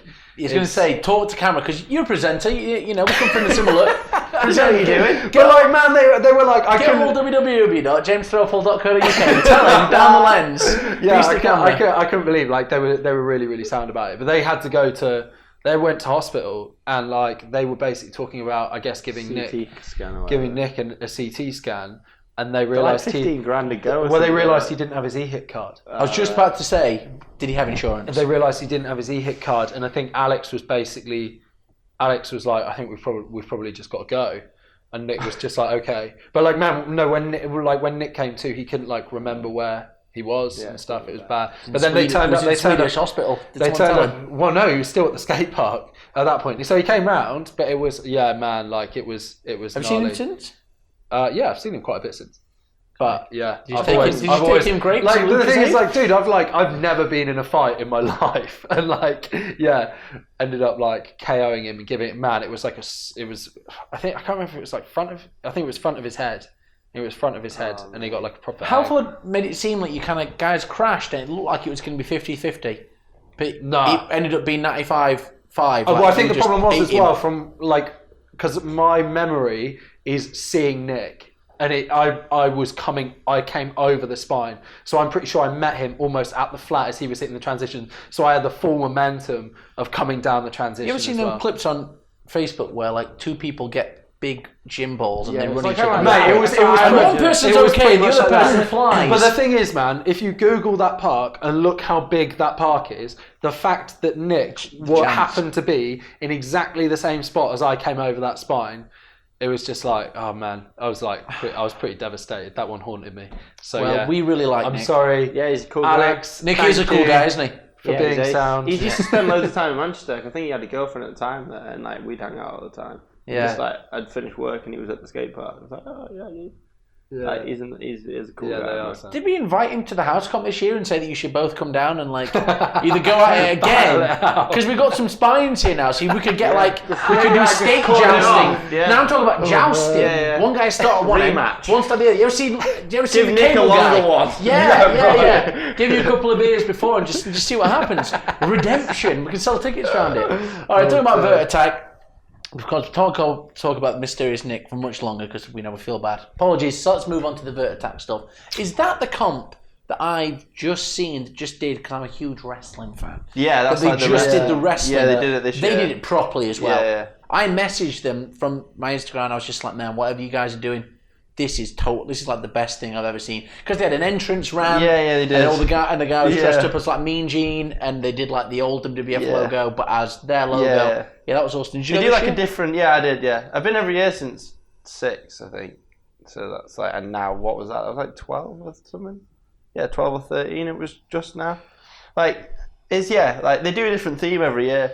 Yeah, they've had a prison, a circus theme, they do something different. But like this year, the rest of one was like done really well. Yeah, I just like how much effort. It wasn't just like they don't mess about. They just go to town on it. Like they spend a year planning. Yeah, planning the thing. So good. Yeah, like, no. It's good to just go and watch. Yeah, because they've got they put bleachers up and everything. It's they do it so half measures there. It's like if you ever see the footage of Pro Tech Pool Party, it's kind of got the bleachers. It's kind of like a European version of that, really, isn't it? It's like everyone goes. People take their families, day out. No, look great. They did like they were doing like podcasty stuff there. Yeah, they do. Yeah, in that. So in between the live webcasts, they do like interviews and stuff. They live stream it. Yeah. Amazing. Yeah, it's real good. J-Mag, the guy that organises it, he pretty much smashes it every time. They were like one of the first. They were like ahead of a lot of big contests live streaming as well. Like they were some of the first to be out there live streaming. So yeah, it's banging. All these Vert contests that start up, they're always like, we want to be like Vert Tech, but in our country or whatever. Yeah. No, it looked great. Caught my attention. Let's take us foot off the gas pedal of skating for a second, because you come from a similar world to myself. Not only doing the skateboarding stuff, you also do a lot of stuff in front of camera, you do bits of presenting, radio stuff as well. Mm-hmm. Talk me through that kind of side of things and how you've transitioned into that from skating. I think a lot of that actually came from Animal, in honesty. So like, I guess I was running contests locally from when I was like 15. Mm-hmm. So we set up the Wiltshire Skate Series basically, which has been going 10 years this year. Mm-hmm. So we go to like 4 parks around Wiltshire, and it's like almost works in like a tournament style. So like you get points on each event and take an overall ranking, but obviously get prizes at each event as well based on where you place. We set that up when I was 15, and obviously Wiltshire Council are funding it, but they have no idea how to run a skate contest. So it's banging. They were fully just like, we're not going to try. We'll put everything in place, and you guys run it. So it's like, it was like perfect setup basically. But I obviously had to jump on the mic. Mm-hmm. So I was on the mic for that stuff, and then with the Animal side of things, like we'd be at events and they'd have guys there like filming and stuff, and they'd be like, we'd like a piece to camera. Can you do it just to intro this video? And I was like, yeah, cool, okay. I was doing that a bit. I was skating for Skate Warehouse, so we did a couple of things there. I did like a NAS course preview 1 year, so they had like a skater, a BMXer and an inline skater do like course previews. So I did that one, and then did like a Sky advert and stuff, and it all just kind of started to build up, and then I pitched for a TV show with the Extreme Sports Channel. So we set up a production company. What was the Extreme Sports Channel? It was a series called Now Boarding. So it was like a documentary series about people that have like taken skateboarding and kind of done something with it. Right. So we featured like Hugh Hardy, who's a drum and bass producer, lives in Bristol, but he's like grew up actually with like Charlie Munro and those guys in Cambridge, and like he's a solid skater, like really really good skater. But like still now he's like, his living is producing drum and bass for Hospital Records and stuff. But he's like, to get away from producing or like when he's got writer's block, goes out and skates to free his mind. So we featured kind of all of that. So it was way more like narrative. So we did a 6-part series around Europe doing that stuff. Which was cool, and then it's kind of just like grown since. We've done bits with like BBC Three and BBC Sounds, and so who's we? Me. Right. Okay. So I mean, but like we do it in third person about JamesThrelfall.com. Because we all say Deborah, Stacey, Gwendolyn, the whole accounts department. The accounts team, HR, the marketing department, HR, But no. The many divisions of JamesThrelfall.co.uk. I co-own a production company, so we made Now Boarding with this production company. So some of the stuff is some of it is me. But I can't say that it's all with the directive, because it's like the BBC Wiltshire, like radio presenting stuff. That's a new thing, right? How does that come about? Yeah. So I basically just like approached them. So I've been doing like radio stuff for a while. So I have like a regular show on Soho Radio in London, and kind of just approached BBC Wiltshire. And I was like, because I kind of want to push further with radio. I really enjoy doing it and stuff. And how long's your shows? So like 3 hours usually. So the other week we did like a stint of like 3 evening slots in 1 week. So 3 lots of 3 hours. So that's pretty intense, because you have to go in and like prep earlier in the day. What's your creative control like on that, or is it you call the show? in terms of like the show, and how it sounds outside of the music, I can pretty much do whatever. There is like a show kind of format.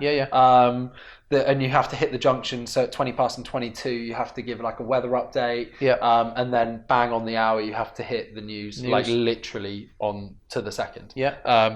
Which has been a real cool learning curve because like with Soho Radio, I pre-record my show at home. So I just use my decks at home, have a live mix and just like talk over the top, and it's really informal, and it's just like hit about an hour. It'll be fine. Going over to BBC Wiltshire, it's like boom, this song has to be out by 20 past, has to be out by 22, and like the news absolutely to the second. So it's like it's really like it's been a big learning curve, but it's cool. So you've been in radio stuff as well, a little bit in front of the camera. What's this? Have you been? I've seen you at Skateboard England. What's the deal with SLS stuff? Were you doing stuff with SLS, G-Shock? What's that? So that's the production company. Okay. So we were producing all the content for G-Shock that weekend because they were partners of Street League in London. Right, So we basically produced for Casio, who own G-Shock, for their UK division. We produced all of their content. Right, I see. So I didn't host any of that. Right. That was all just... Okay. That's pretty cool. Film and stuff. Yeah. So... you wanting to do stuff? What's your opinions on the skateboarding England kind of stuff? I mean, you're a pretty clean cut kind of guy, like a good. We obviously want to come into the stuff with you in the MBE. Is that we've spoken a little bit? You wanted to do the commentary. You wanted to get into that. What's your? It's kind of like going it's not forward and all that kind of stuff. What's your view on the skateboarding England thing and the Olympics and all that stuff? And honestly, I kind of think there's like. There's a lot of kind of like, it's quite a controversial topic, isn't it? Like, I feel like saying, like hating on the Olympics and saying like, oh, the Olympics shouldn't be happening just because you don't like it is kind of like saying the Premier League in football shouldn't be happening because I like playing Sunday League with my mates. But I'm like, I get that there's other reasons in terms of like the corporate side and things like that. And I'm like, realistically, if skateboarders can kind of take ownership of it and use it to do good things and get more funding, then I think it's a positive thing. If we can get more facilities and like the thing that's come up, we just did that BBC Sounds podcast. You're cutting all my questions here. This is a relevant point. We will talk about that later, but we just did a BBC Sounds podcast on suicide and mental health. Obviously Ben got the board behind in relation stuff, to Ben Ramers, rest in peace. But through that we started speaking to Skateboard England, and we kind of asked the tough question, like, what mental health provision do you currently offer?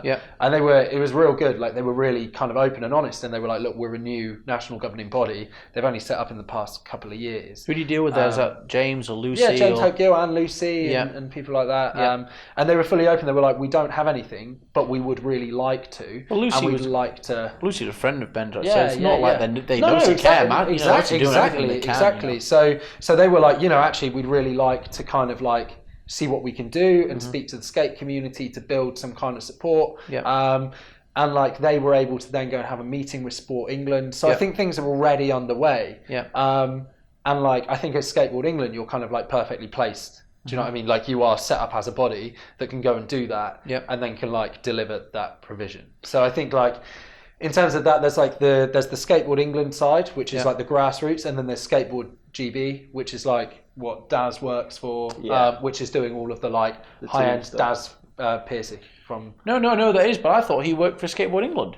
Yeah, he does, but they're the same thing. Like, but Skateboard England, I think it was like everyone was picking sides, like I'm backing this person. That was another one. They've gone now. They're out of the picture now. That was like I'm so confused. Do you know how this all works, Nick? We just used to skate and stuff, right? This is the thing. Is like they were like the Roller Sports Federation people. It's like everyone's moaning about it. It's like, look, it's gonna happen. So like, make sure that the right people are doing. But didn't they get a bunch of guys actually out to other countries actually skating? They had a private. They had basically someone behind it with a load of money, and like they could pay for plane tickets. Like it wasn't like funded money or anything. It wasn't like, like grants or anything like that. They basically had some sort of backer or something. Right, okay. So there's three things. There's rollerblading crew will pay for some planes. Yeah. Then the skateboarding. Yeah, that was kind of like... Then there's something else. I don't know. Me neither. The scenario was that basically an application was made because Skateboard England didn't get the funding Because they're not the recognised body this Roller Sports Federation was. Yeah, because a few years ago, the boxes got ticked. Right, basically. okay. To rewind right back, basically everything that is like international skate is being overseen by an organisation called World Skate, who originally come from inline and roller skating. So the British roller skating body were, when World Skate got appointed for skateboarding, by default they became they were like the UK dudes. governing body. Right. But that was kind of by default, and Skateboard England was saying, we're skateboarders, we kind of want to run it. Yeah, they'd already been doing it 2 years or something. But they basically applied for some funding. The funding was granted. It was the Aspiration Fund, so it was for sports that they weren't going to directly fund for, like the Olympics, as like you're an achieving sport. It was like, it was kind of for new sports that were coming in, or ones that were kind of like aspiring to kind of get in or get up to kind of the level of like finals, podium or whatever. But they basically were like, look, we need to, like, we can't necessarily just give this money, because there's two governing bodies at the moment. There's the rollerbladers and there's the skateboarding body. But they gave money to the other guys, right? And they sent some guys out. No, so they didn't give that money to them. They didn't give that money to them. So the whole thing when people were on about picking sides was when that money was up in the air. And then Skateboard England got the money. So now Skateboard England are now funding those guys. But that funding, as far as I know, it's basically funded like a team manager who's now Daz. It's funded the guys to get out to the contests and stuff. It's not like admin. It's not like it's like, you know, Alex Halford's gonna, you know, like he's doing the van thing. He's gonna have a whole Hilton on wheels to drive around with, like, you know what I mean? This little plantation in the background, all the rest of it. It's mad because it's like, it's like. It's like he's going to be in the Olympics. Like you could probably see like Halford on the Graham Norton show in a few years. It's harmonica. As long as it's harmonica, that's all I care about. So do you want to be a part of the Skateboard England stuff? Do you want it to be? You want it to be a part of the board? Or you want to do something for them, or are you kind of just happy, kind of doing stuff alongside? To be honest, I'm like, as it is, I'm hella busy anyway. Yeah. So I'm like, to be honest, I don't. Yeah. I enjoy, like, I speak to James, and I speak to James quite a lot. I speak to Lucy a fair bit as well, just about things that come up. So obviously this podcast came up, and it was real good because I could just hit James up straight away, and he was up for being involved, which was great. But yeah, in terms of being on the board, I'm probably just like, I'm cool just leaving. While the money was up in the air, and obviously it went to Skateboard England in the end, if it had gone the other way, would you have been as involved and wanted to work with them in the same way as what you do with Skateboard England? I probably wouldn't have been as involved because I don't know those guys. But I think the thing is, in that scenario, it would have been a case of. I don't think that was going to ever really happen either. Well, but I think it's like it's a scenario of like these guys have the money, so it's like you've kind of just got to try to make something work, because it's like ultimately if they've got a pot of money, it's like you need to try and make sure it's spent in the right way. Do you know what I mean? I think of course, it needs to be spent in the right way. Exactly. So I think it's in terms of like, I get that there's plenty of like reasons for people not wanting to back the Olympics, but I think the Olympics isn't going to mean that you can't go and skate in a car park with your mates. I think of course. That's pretty much what all the death dudes are saying. Do you know what I mean? It doesn't change. Exactly. And I'm like, you're the right people now. That's what I mean. It's like, and ultimately, you could sit there and go Olympics. Yeah. And if everyone did that, it could be run by the completely wrong people. It would have been those guys running it, and we'd all be sat kicking ourselves. So like World Skate, like there's a bunch of like skaters now that are working with World Skate. Like obviously, you know, there's a lot of skateboarders on the board for Skateboard England, and it's like if the right people get involved, like ultimately it's in the Olympics. So it's like love it or hate it. It's like we might as well just make sure that it's good. Great. Like so, the BBC thing that you did, that's where I first saw you. That did quite a big numbers. But I want to talk about both because you've just done one. But the first one you did a couple of years ago. Yeah. Talk me through that. We could overlay it. I know it's not like a skateboard. We could talk over it. We can play it in the background. Because I think it's an important thing. So just take me through all of that and how that came about and stuff. So I was kind of like, I was approached. Probably like 5-6 years ago by Calm, who are now a way bigger charity than they were then. And they're basically like, they support male mental health.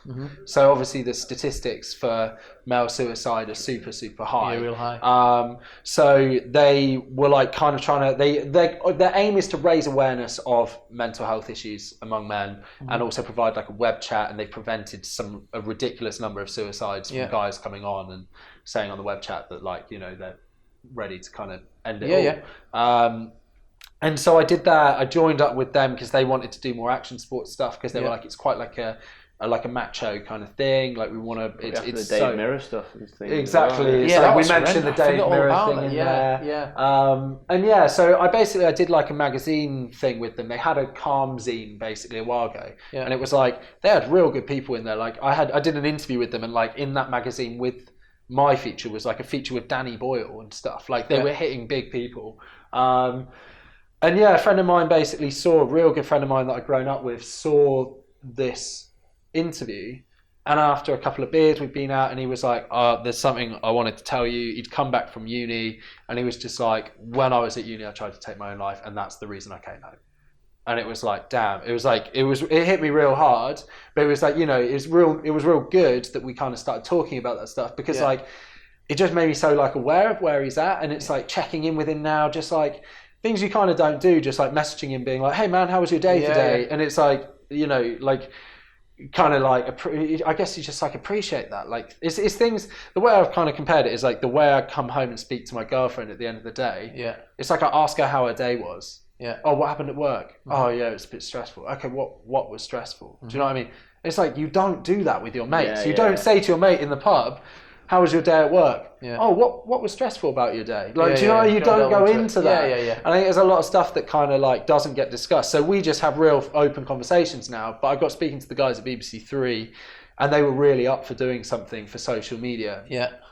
So basically, we made that film, and they wanted it to be real kind of like self-shot, so it was real kind of like intimate, which was really easy. So we just shot it on a GoPro, used a lav mic, a little bit of walking around. Exactly. Camera so it was chilling. We spliced in. Got to some skateboarding as well. Yeah, exactly. So, but just got that message out there, and it got. I think they posted it twice, so they did it on like. That one was more recent. They did one on like, I think it was like Mental Health Awareness Week or something, and I think the first one they put out got like 250,000 views, and then the second one was like over 400,000 and stuff. So this is obviously the tragedy with Ben, and that's affected everybody.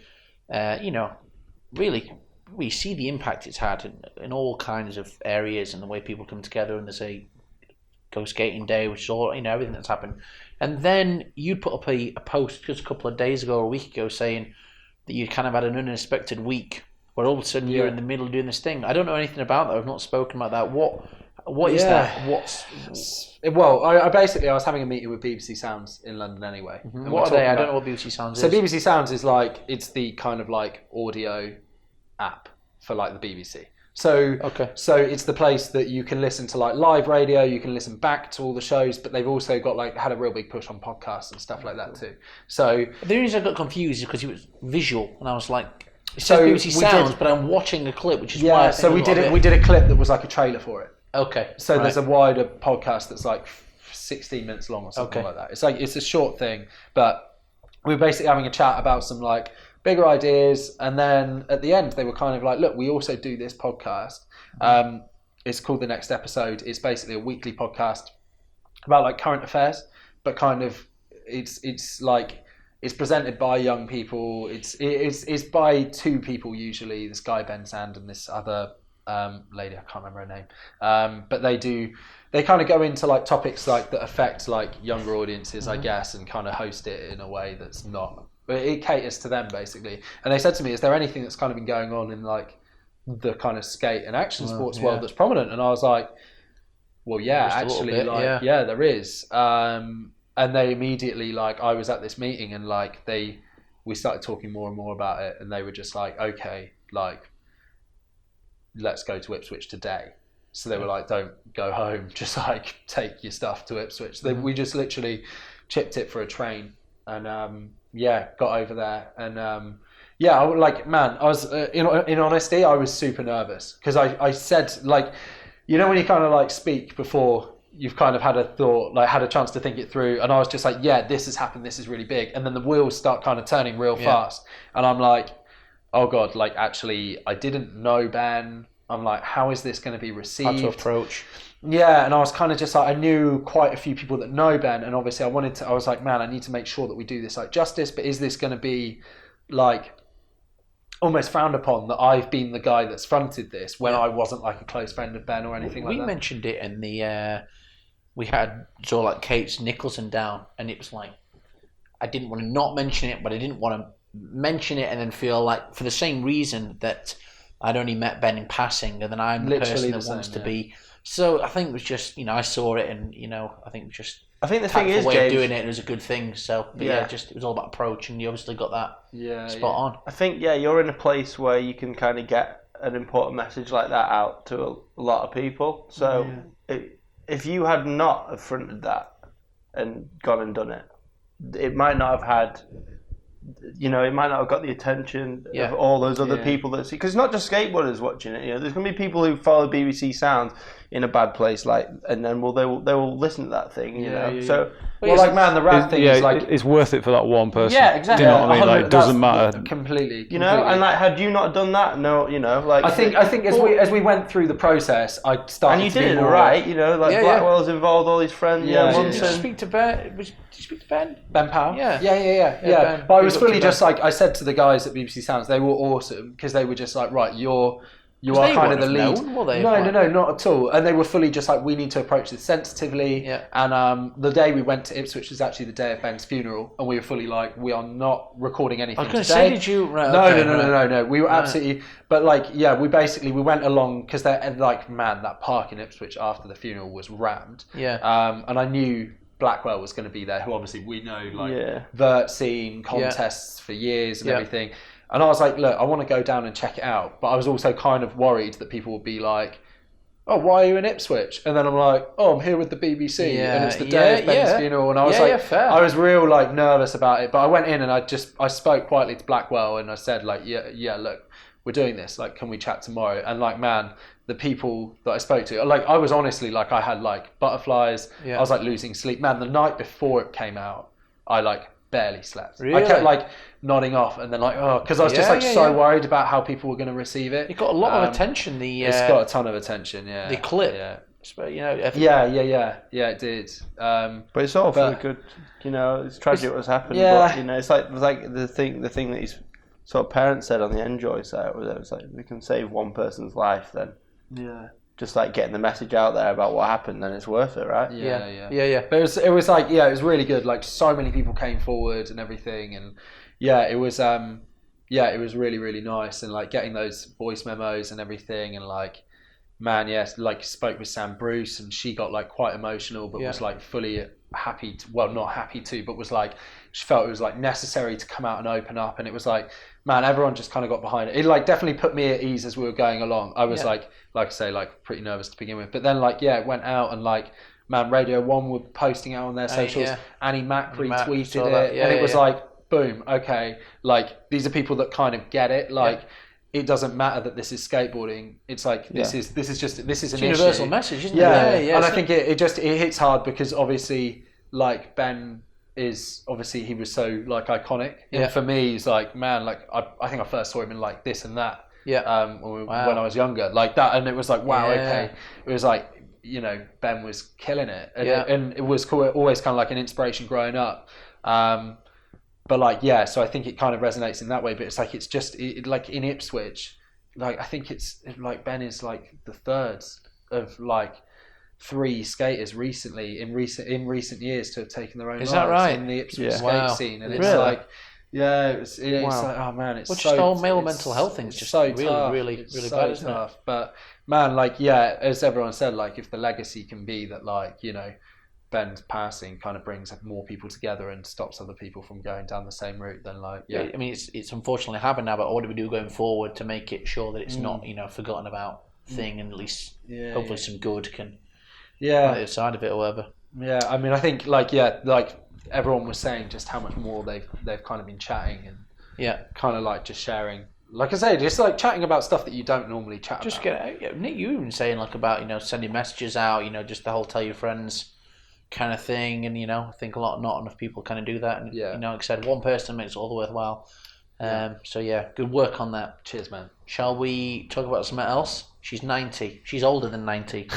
She runs things around here. She's called the Queen. She's got a big sword. Sometimes when I see her with the sword, I think, you can't hold that sword. It must be hollow. You met her. Tell me about meeting the Queen, getting the 3 letters, doing some weird skateboardery Queen stuff. Did she do a kickflip? Tell me everything. Oh, mate, it's so weird. It's so trippy. So it's basically like the contest that I said about earlier that we'd set up. We're about to... Oh, good old Queenie! What are you doing there? Mate, I bet your heart I'll is just leave going it up there for a on. bit. It's like, I would probably trip up or something if I'll do something that stupid. Man, like I have to say, like... Or swear. For like, you see, because you know what her voice sounds like. Yeah. So like she starts talking and it's like, exactly the sound that's going to come out of her mouth, but it's like, it's kind of, you wouldn't believe the number of messages I had asking how she smelled. Really? How does she smell? I don't know. Soft hands, though. Can I ask a question? This might be a bit weird question, but... Yeah, go. Let me come back a second. Do you ever have weird thoughts? Like, I'm driving down the motorway and I'll start looking at my handbrake when I'm going 70, being like, what if I just pulled my handbrake now? Or I do stuff from like... slap the Queen. I used to, I do stuff like, I'm going to close my eyes for 5 seconds and see what happens. Like, horrible thoughts. I'm looking there thinking... I don't even want to say the stuff that I'm now thinking about doing if I were you. But do you have any mental thoughts like, what if I just hug her, or what if I just tap her on the head and do something like insane, or high five her, or just... No. Did you have any just uncontrollable do you have to go through like a thing they first go through what to do. and what you can and can't do do? they warn you that if you do anything... Yeah, like, you're going to get shot on the spot, surely, man. Like, Mate, behind her, anything. they had guys with like spears and stuff, and I was fully like, do they know how to use them? Is that still like a thing? Like, if I tried to do something, would I actually end up on the end of that spear? Not that I'm going to try anything, but like they didn't answer my question, by the way. No, I didn't have. No, because I don't believe that. I was way too nervous. But the thing I did do, you know what I'm saying, Reese, right? You'd be having them Mate, thoughts of like, in my head is like, don't swear, don't trip up, like, man. No, the thing I love. did do. Yeah. Well, they were like. But cheers, love. They said. Well, no, they said they were like they go through what you have to do. So you walk out. You stand by a guy who then he talks to you a bit. How many do What does in he a day say? then? Did they do quite a few in a day? So do usually like 100, but right, it was like 60 on our. Right, okay. And you just sit through all the rest of them, kind of thing. Yeah, well, you're in a back room. Right. it sounds kind of like going to court when you go and see a judge. You just kind of sit next. Yeah, but you're in Windsor Castle. And you're like, it's just like court, but it's a bit nicer. You dress kind of the same in your court gear. But like, in my finest court. Yeah. Okay, so you come out, Queenie comes out. No, so they kind of tell you like what you do. So you have to stand by a guy, you have to walk out, and then you like turn like 45 degrees. Or no, it's 90 degrees. Turn 90 degrees, and you face the Queen, and you like bow. You do like a neck bow, and then you have to walk forward, and she'll like address you. And they didn't say how they were going to. Wait, where's Queen? So you walk up. Yeah, I'm like over there. You walk up to the thing. So Where's the Queen? You If see you the stand up doorway here, there. where's the Queen? If you stand up, who's stood up first? If I'm the Queen here, do I just stand here? Yeah, pretty much. She stood there the whole time, just like this. She stood there the whole time. So she don't come out. No. All she stands there. Hunchback of royalty stood there like this, and you walk up and she don't move. No. Of course she does. She's the Queen. She doesn't have to, man. Well, no, does she not want to? No one's saying you have. Would you not want to move? No, I don't know. Like, your legs probably seize up after a bit, but like... So she's just stood there. Like she stood there, man. How did she address you then? What did she So this was it. Because they didn't say how she was going to address you. Right, they just said the Queen would address you. And like, they say... Queen will undress you. they say like... Alright, bit of royalty. Alright. They say the ways in which, like, what you should call the Queen, and it's like, Your Majesty... like Your Highness or whatever, not Your Queenie. Royal Highness. I'd be just wanted to call her Queenie. And I was like, okay, cool. Like, I walk up and she'll say something to me, and then that'll be how it goes. But I walked up, and I was expecting her to say something like substantial, and and she went, "Well done," and I was like, "Thanks." That was how we opened up, and I was like, they went through like how to address her, and I've basically just opened up with like, cheers. Are you allowed to ask like, how's your day? You're not like, they're like, apparently you're not meant to like say what the Queen said to you. But apparently that's like the rules. But she was well interested. Yeah, but are you going to? But she was well interested in skating. No, she weren't, mate. No, mate. No, fully. You're wrong. You know, then the lacrosse. She was really interested in lacrosse. Then the chess play comes up. She absolutely loved chess. But shit, mate. Oh like, yeah, you know what? She probably got into it. Tony Hawk's won. She probably got that. She probably did you play as Green yeah, Campbell just as well? ridiculous. Were Yeah. you skating up with Green You're Campbell? going to sit here. I'm not telling you that's not cool, but you're going to sit here and say, Queen loves skateboarding, mate.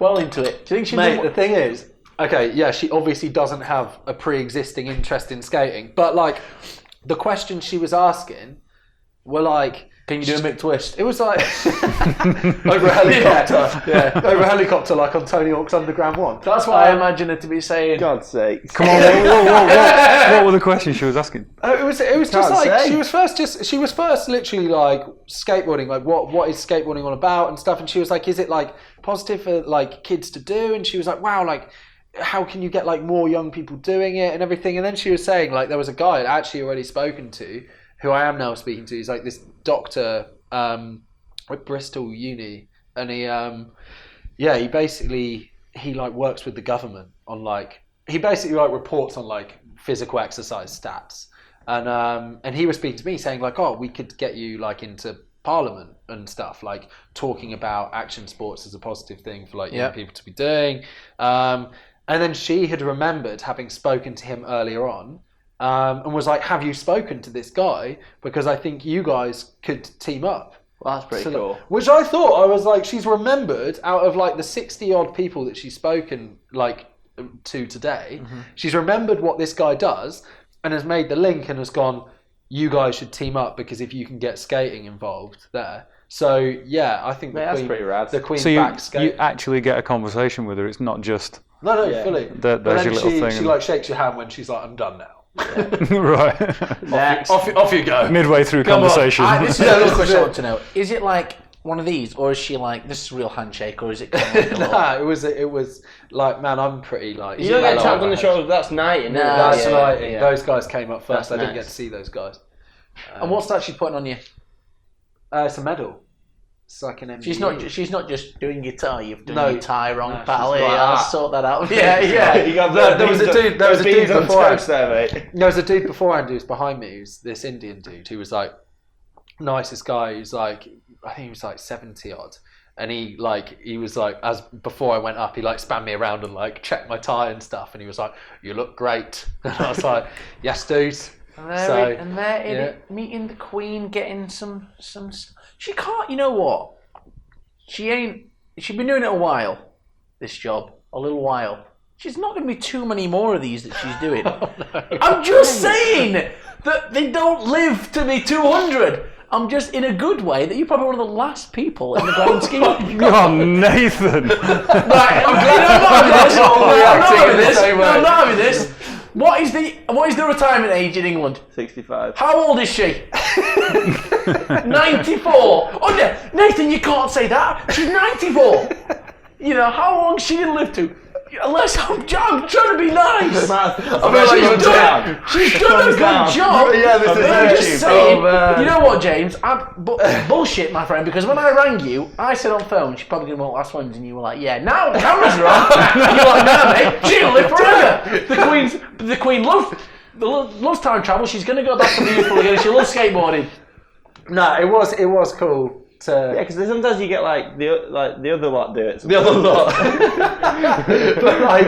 but yeah, there was like through Calm, there'd been an event where I'd met like William and Harry. Yeah. And I think William can do it. And I was like, well, I've already met William, so it would be cool.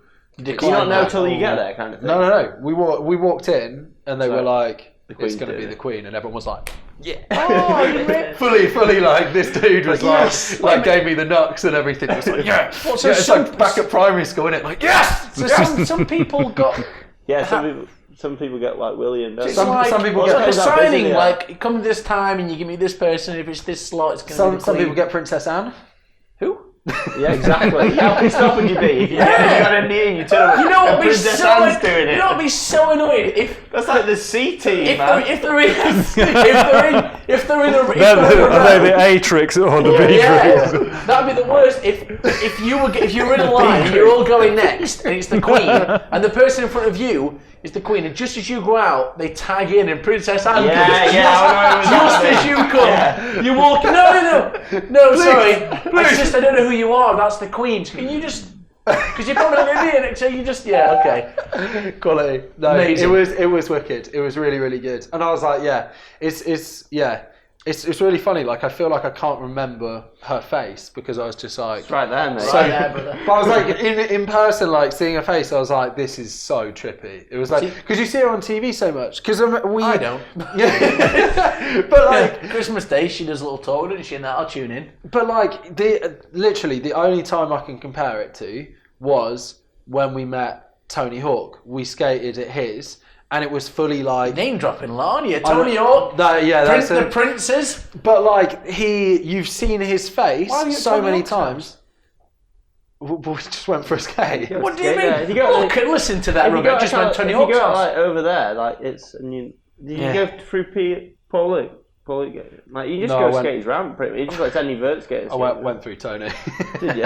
Hit him up straight. He follows me on Twitter, so I DM'd Tony and we went. Tony Hawk? Yeah. What So we DM a bit. He's watched that Element part. Really? How do you know? How'd you know that? Because he messaged me. Really? Yeah. I was He's like, nice one, Dave. Are you going to get him to watch this? just send it over. No. You heard it. Basically, The story wasn't meant to be this much of a name drop. If the Queen, right, Tony Hawk, and BBC, who else, don't all watch this, then you've been an absolute waste of time Sorry, getting on mate, it. my bad. And Jeremy Rogers. Yeah. I keep And Kareem Campbell. So, Kareem Campbell. Yeah. Kareem Campbell we could tweeted. do. You Yeah. forgot could Taz send it- Pappas. Yeah, I was going to say Jeremy Rogers. Yeah. Whacking ball. But Yeah. no, Like it my wasn't, dudes compared to your like. that wasn't meant to be as much of a name drop as it turned out to be. So you But mentioned Tony. Yeah, you mean like the It way was fully like that's because the I only was other talking to him. experience You can kind of He's like the most sociable guy. Yeah, he's cool. And we were just we were chatting away, and I was Well, fully it feels just like- Why were you chatting away? How does the first, we were chatting away, you've skipped a bit there. No, like like I the said, same photos that you sent me. he paid a lot more for than he did. But no, we were just chatting on Twitter, and I just like. No, you're still skipping a bit here. You decide, right, Tony Hawk is here, I might just message him. I don't know. I fully cannot remember how it came. I remember being buzzed that Tony Hawk had followed me on Twitter. I can't remember how that came about. But before we went out to Cali, I just messaged him, and I was like, He's the nicest dude ever, man. I was like, can we come and skate? Like, I do all of this stuff. Like, grew up playing your games, as my bio on my website states. If you'd like to go to WWE, you won't believe what's on my website. We basically I messaged him, and he was like, yeah, cool, if we can make it happen, like, I'll be up for that. And we went over and basically skated with him when he was filming his, 50 tricks for his 50th birthday.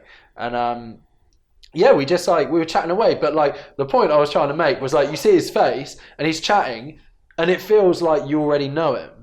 Because it's I've watched so many interviews. You've seen their mannerisms. It's and then you have to pinch yourself and you realise that actually he hasn't this is the first time he's met me. He kind of had no idea who I was before today. Yeah. Other than chatting on Twitter a bit. Yeah. But man, the nicest guy.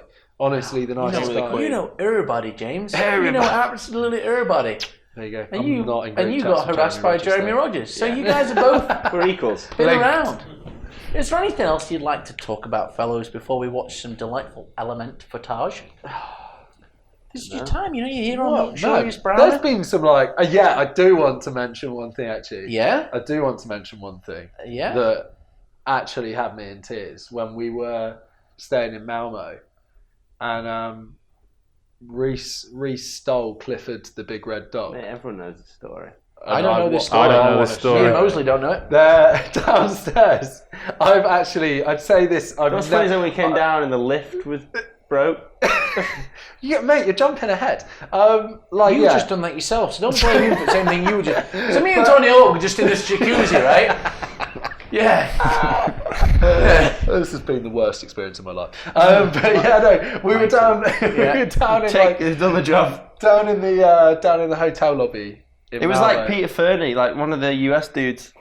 They'd all come over for it, and like it was at the Park Inn in Malmo, which is like over the road from the big park. They just had this big red dog. They had a few in. They're kind of like these perspex kind of like it was models. like an art thing, but like they're massive. The things like this big. But like, I think the problem was that we'd thought like, oh, there's a big red dog, and it's probably just something they've bought from like IKEA or something. And it was just like because it was just big and plastic, wasn't it? So Fernie just sort of nods at me. He's like, "Get that thing in the lift." So I was like, "All right, fuck it." So me and this other guy, Simon, this Swedish dude, we like pick the thing up, take it over to the lift, press the button. I can see the girl at the check-in desk, like looking at us, like, and just kind of rolling her eyes, but she just kind of left us to it. It's the way amazing. It just fit in the lift. It was like it was so meant to be. We pulled it in the lift. It's a charity dog, right? It's massive. No, like this thing is massive, and we got it in the lift, and then we had to lift its head up for the doors to shut.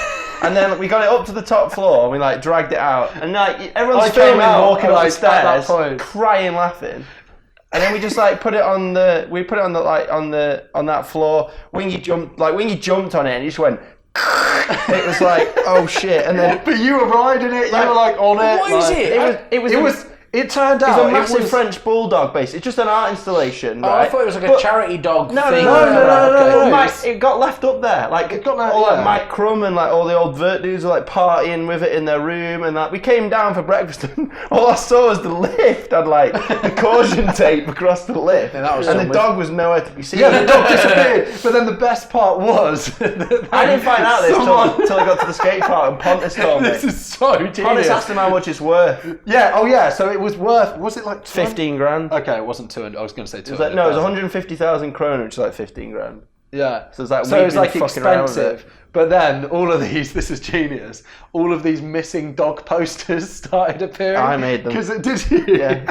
It was so good. And like someone had got a picture of this dog. I just printed them out on the hotel printer. They were everywhere. Like people plastering up. And what was this for the missing dog? Yeah, it's just like in the hotel. Man, that's like, I don't think I've ever laughed as much. It still gets mentioned like every year. Oh man, that's like legendary. I thought meeting the Queen was fun, but you guys there we go. So it sounds pretty like it sounds like probably at the time like it sounds pretty like almost like pretty mild now, but at the time it was kind of like, oh shit. Oh dude. It just when Wingy jumped on it and it just went and it was like we didn't know. And they're still there at the hotel, you know.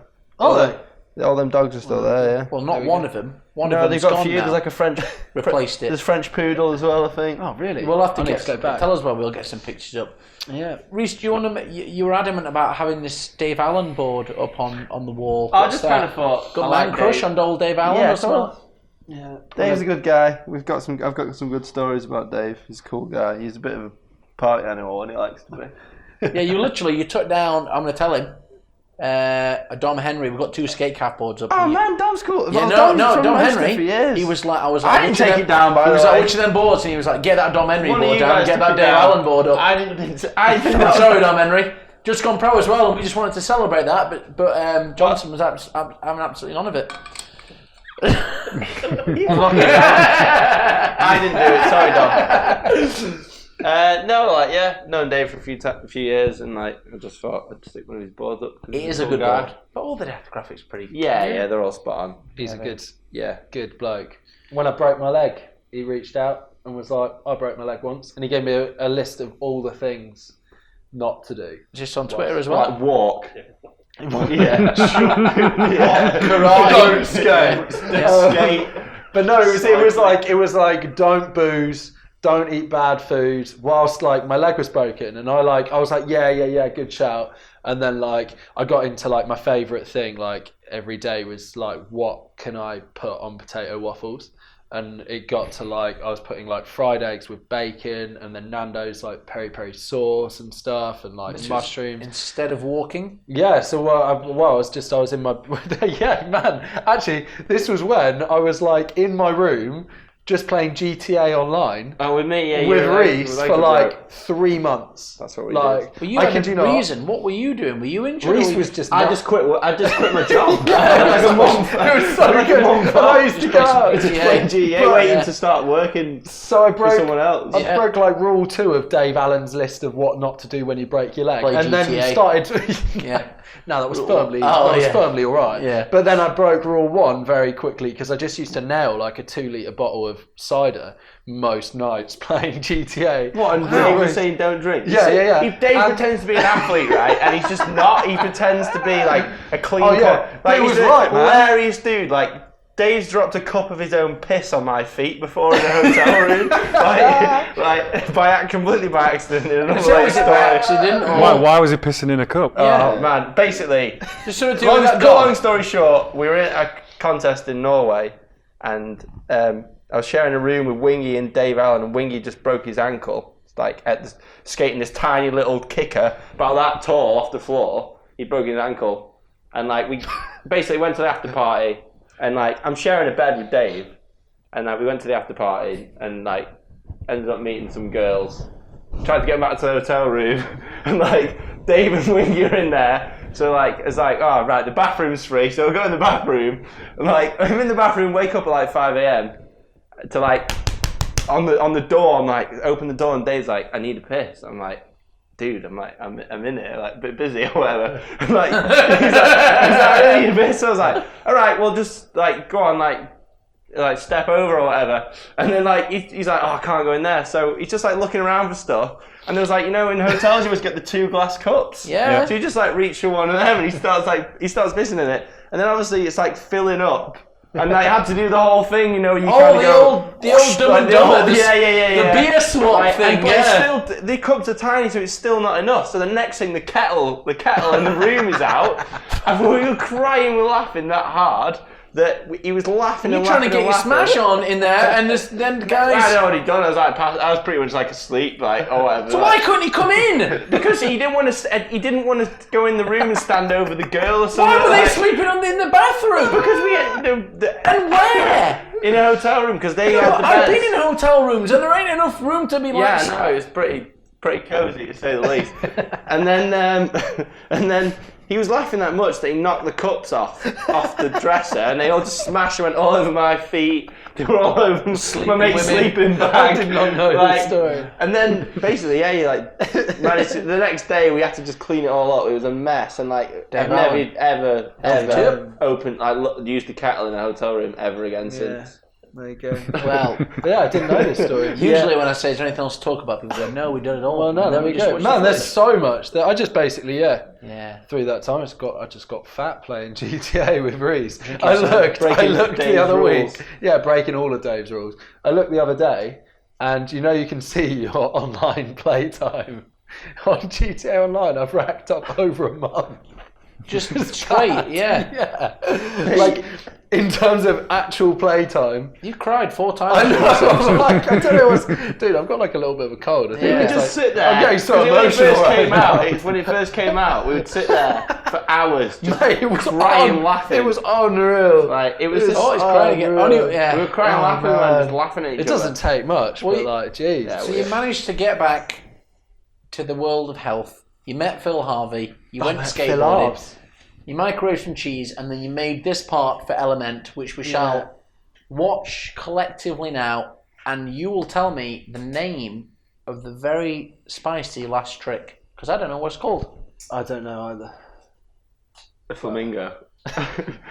Is it a tree flip sex change? Is that what it is? Yeah. Is that That's what I'm going by. You don't see many people doing it. That's a good little part there. Weird that they didn't have capital letters for the beginning of your name. Why? I know, it's strange, isn't it? The font will have capitals. Edgy. Only half my face.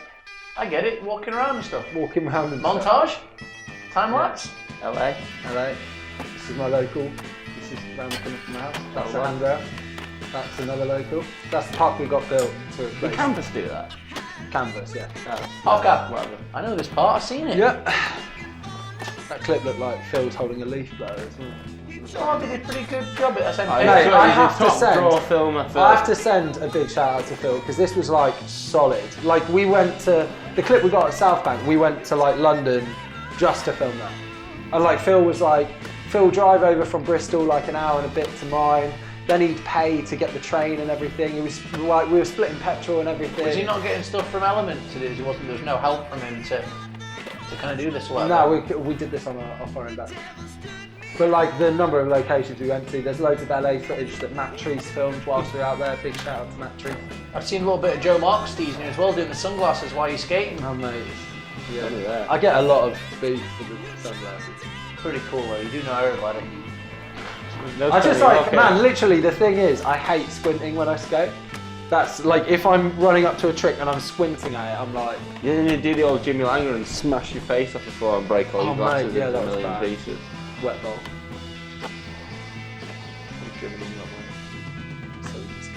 What did Element say about this? Do you think Nigel saw it? They're really happy. Can you go skate with I Nigel? don't think Nigel saw it. If you let Nigel know you know Tony, then that's definitely an in. That's how you do it. What do you want? Yeah, I suppose. Yeah, the King saw it. We just kind of like, I guess, just tried to like vary it a little bit, like get a bunch of handrails in, as well as loads of transitions. A lot of sunglasses, bit of sunglasses, bit of not sunglasses. Yeah, exactly. Just mix it up. That's the crustiest spot in the world. Front of Milan. What? Really? Yeah, it's not called a front shot. How is it not a front shove? You did a front shove. Basically, it is a melon. front shove melon. Yeah. What are you calling it? Frontside variant. I'm not having that, Nick. Sorry, mate. What would you have called that? You can't do a frontside What was melon that? either. What? I'd have called it a front shove melon, You but can't do a frontside melon, there's no such thing. It's a leaner. There you go. You can't do a what, sorry? Frontside melon. There's no such thing. Anything between melon and nose grab, frontside is a lean. It's a leaner. So you can't do a frontside nose grab 180? No, Absolutely not. it's a leaner. What do you mean? Wait a minute. Okay, alright. Let's have the stupid skateboard argument when you brought it up. Can you do, right, frontside overcrooks on rails? Nah. I would have said yeah, but I would have said absolutely yes. But I saw an argument online the frontside nose the other day grind. saying What? no. What are you talking? How can you have a crooked grind and a back nose grind then? Because Absolute horn squaddle. Doesn't make any sense. Squaddle. Explain it to me. Nick, can you do a don't frontside know. overcrook on a rail? I'd say yeah. I think. Really? If it's You're in the cool club and cool club members think it's front nose grind. That surprises me. No, a nose grind's where it's straight. You can do a frontside 5 on a ledge, but you can't do a frontside 5 on a mini ramp. It's a What? frontside grind. Look at that. But I'd still call it a frontside 5-0, I think. Yeah. Very There's got good. a frontside Very in good, this, mate. mate. Say again, sorry? Well, we're on to bigger issues now. That was very Why good. not? Last trick. Thanks, man.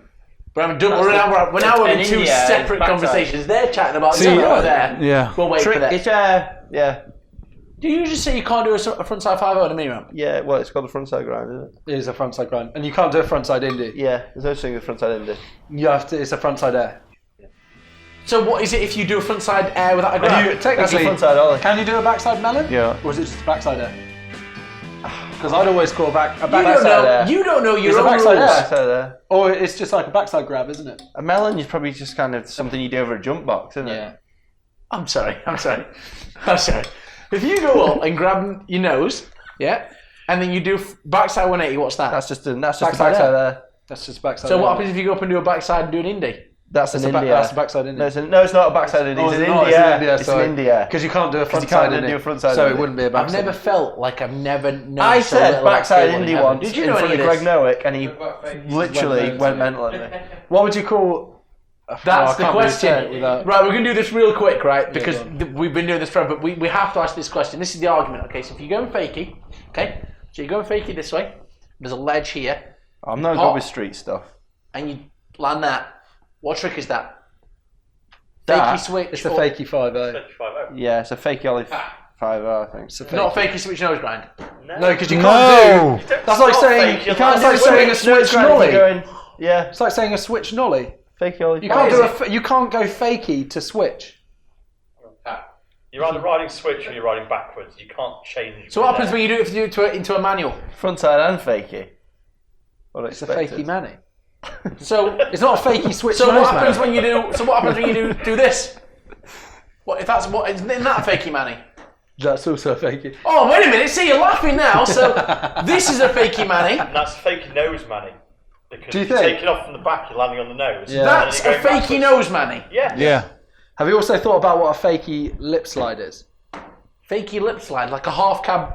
Board No, slide. it's not. No, it's like a fakey. Because it's your back truck. So you'd have to do a fakey, like a front. Yes, it's But people call that a fakey front board. Or a No, nollie they front don't. board. No, they don't. That's a fakey lip. So what if you went nollie and did a nollie front board, right? What's the difference? Because your back truck doesn't go over on a nollie. If you did a nollie front board, your front wheels would go over. Yeah. So you back. So it's Fakey. board. So that's a fakey lip slide. If your What, back if you if go you, fakey if your into- back wheels go over the block, it's a lip slide. If your front wheels go over Yeah. the block, it's a board slide. Yeah, Is that the rules? yeah. Yeah. I never it knew is. that. There you go. So a fakey lip I slide. feel like I'm going to get caught out somewhere, but like, I'd also like to point out that the front side 5.0 on the thingy is actually stand-up grind. Yeah, all that, yeah. Here we go. Frontside grind and stand up. You've also frontside got stand up. Mayday grinds. I've heard frontside stand up before. And there's no Front such stand-up. thing as a rocket front footy thing. It's a 1 foot. It's not a Ollie North. Yeah, Yes, yeah, it's yeah. Been an Ollie North thing, No, it's no, will until be. Tony If we're Hawk. being really traditional about it, it's a French Ollie. Oh, Full 1 foot. there we go. Well, before Rob Mayday, Bannister makes up any more Mayday skateboarding grind. tricks that no one's ever heard Mayday of. grind. Monty grind. Mayday grind, Monty grind. Monty's Backsmith. Yeah. Monty grind. Any more? Good buddy. Mayday grind. I think we'll just name it tricks What do you now. mean Mayday grind? Mayday grind is 5.0 fake. 5.0 fake it. Yes, it is. Yeah. What? But then what's a But pivot like- fake it? A pivot fake it. We don't grind it. Yeah. No, but I used to call Five Mayday and grinds 5.0 fakies as a kid. Did you? Did you get beaten up? Yeah. Yeah, understandable. But it is a 5.0 fakey. Cool. I know. It is a 5.0 But it's fake. actually a Mayday grind. But it's got a name. Yeah. Yeah. We need to stop because people stopped watching 5 minutes ago. and it's pulling down our watch time. We've done very well with Is our there watch anything time else we so can far. talk The about last right 5 minutes is just us four in future watching this back. Check that no one's been watching it. I don't watch them. But you can brew it up while I close it down. Do you want another brew? Have you finished it all up? Is that everything? We talked about it all. He's think best so. friends with Queen Tony Hawk. Queen. He's been harassing Jeremy Rogers. You can't do front shelf melon grabs on the quarter pipes. And Dave Allen does some weird stuff in the hotel rooms. The man who knows the I think most. that was man. We didn't actually need to do the last like however long. Not we've at been all. going. We'll cut it. What's the time? Oh Reese- my god, it's nearly 1 I've o'clock. got to drive out to Manchester yet. It's like Yeah. an hour. For people Hour and a half. I can't even close For the people show. who It's are just like watching we're this just at talking. like, for people watching this at normal time, it's 1 a.m. But work tomorrow. people watch this whenever they want. They're not No, that's watching what I'm it now. saying. For people that watch it at normal time, I'm like, There's this not some doesn't rule happen. where it only, This doesn't happen. it only starts showing it at like a certain There time. could be. You could put it out as live. Like Babe Station, it only starts at a certain time. I'm going to close the show. Are you guys ready?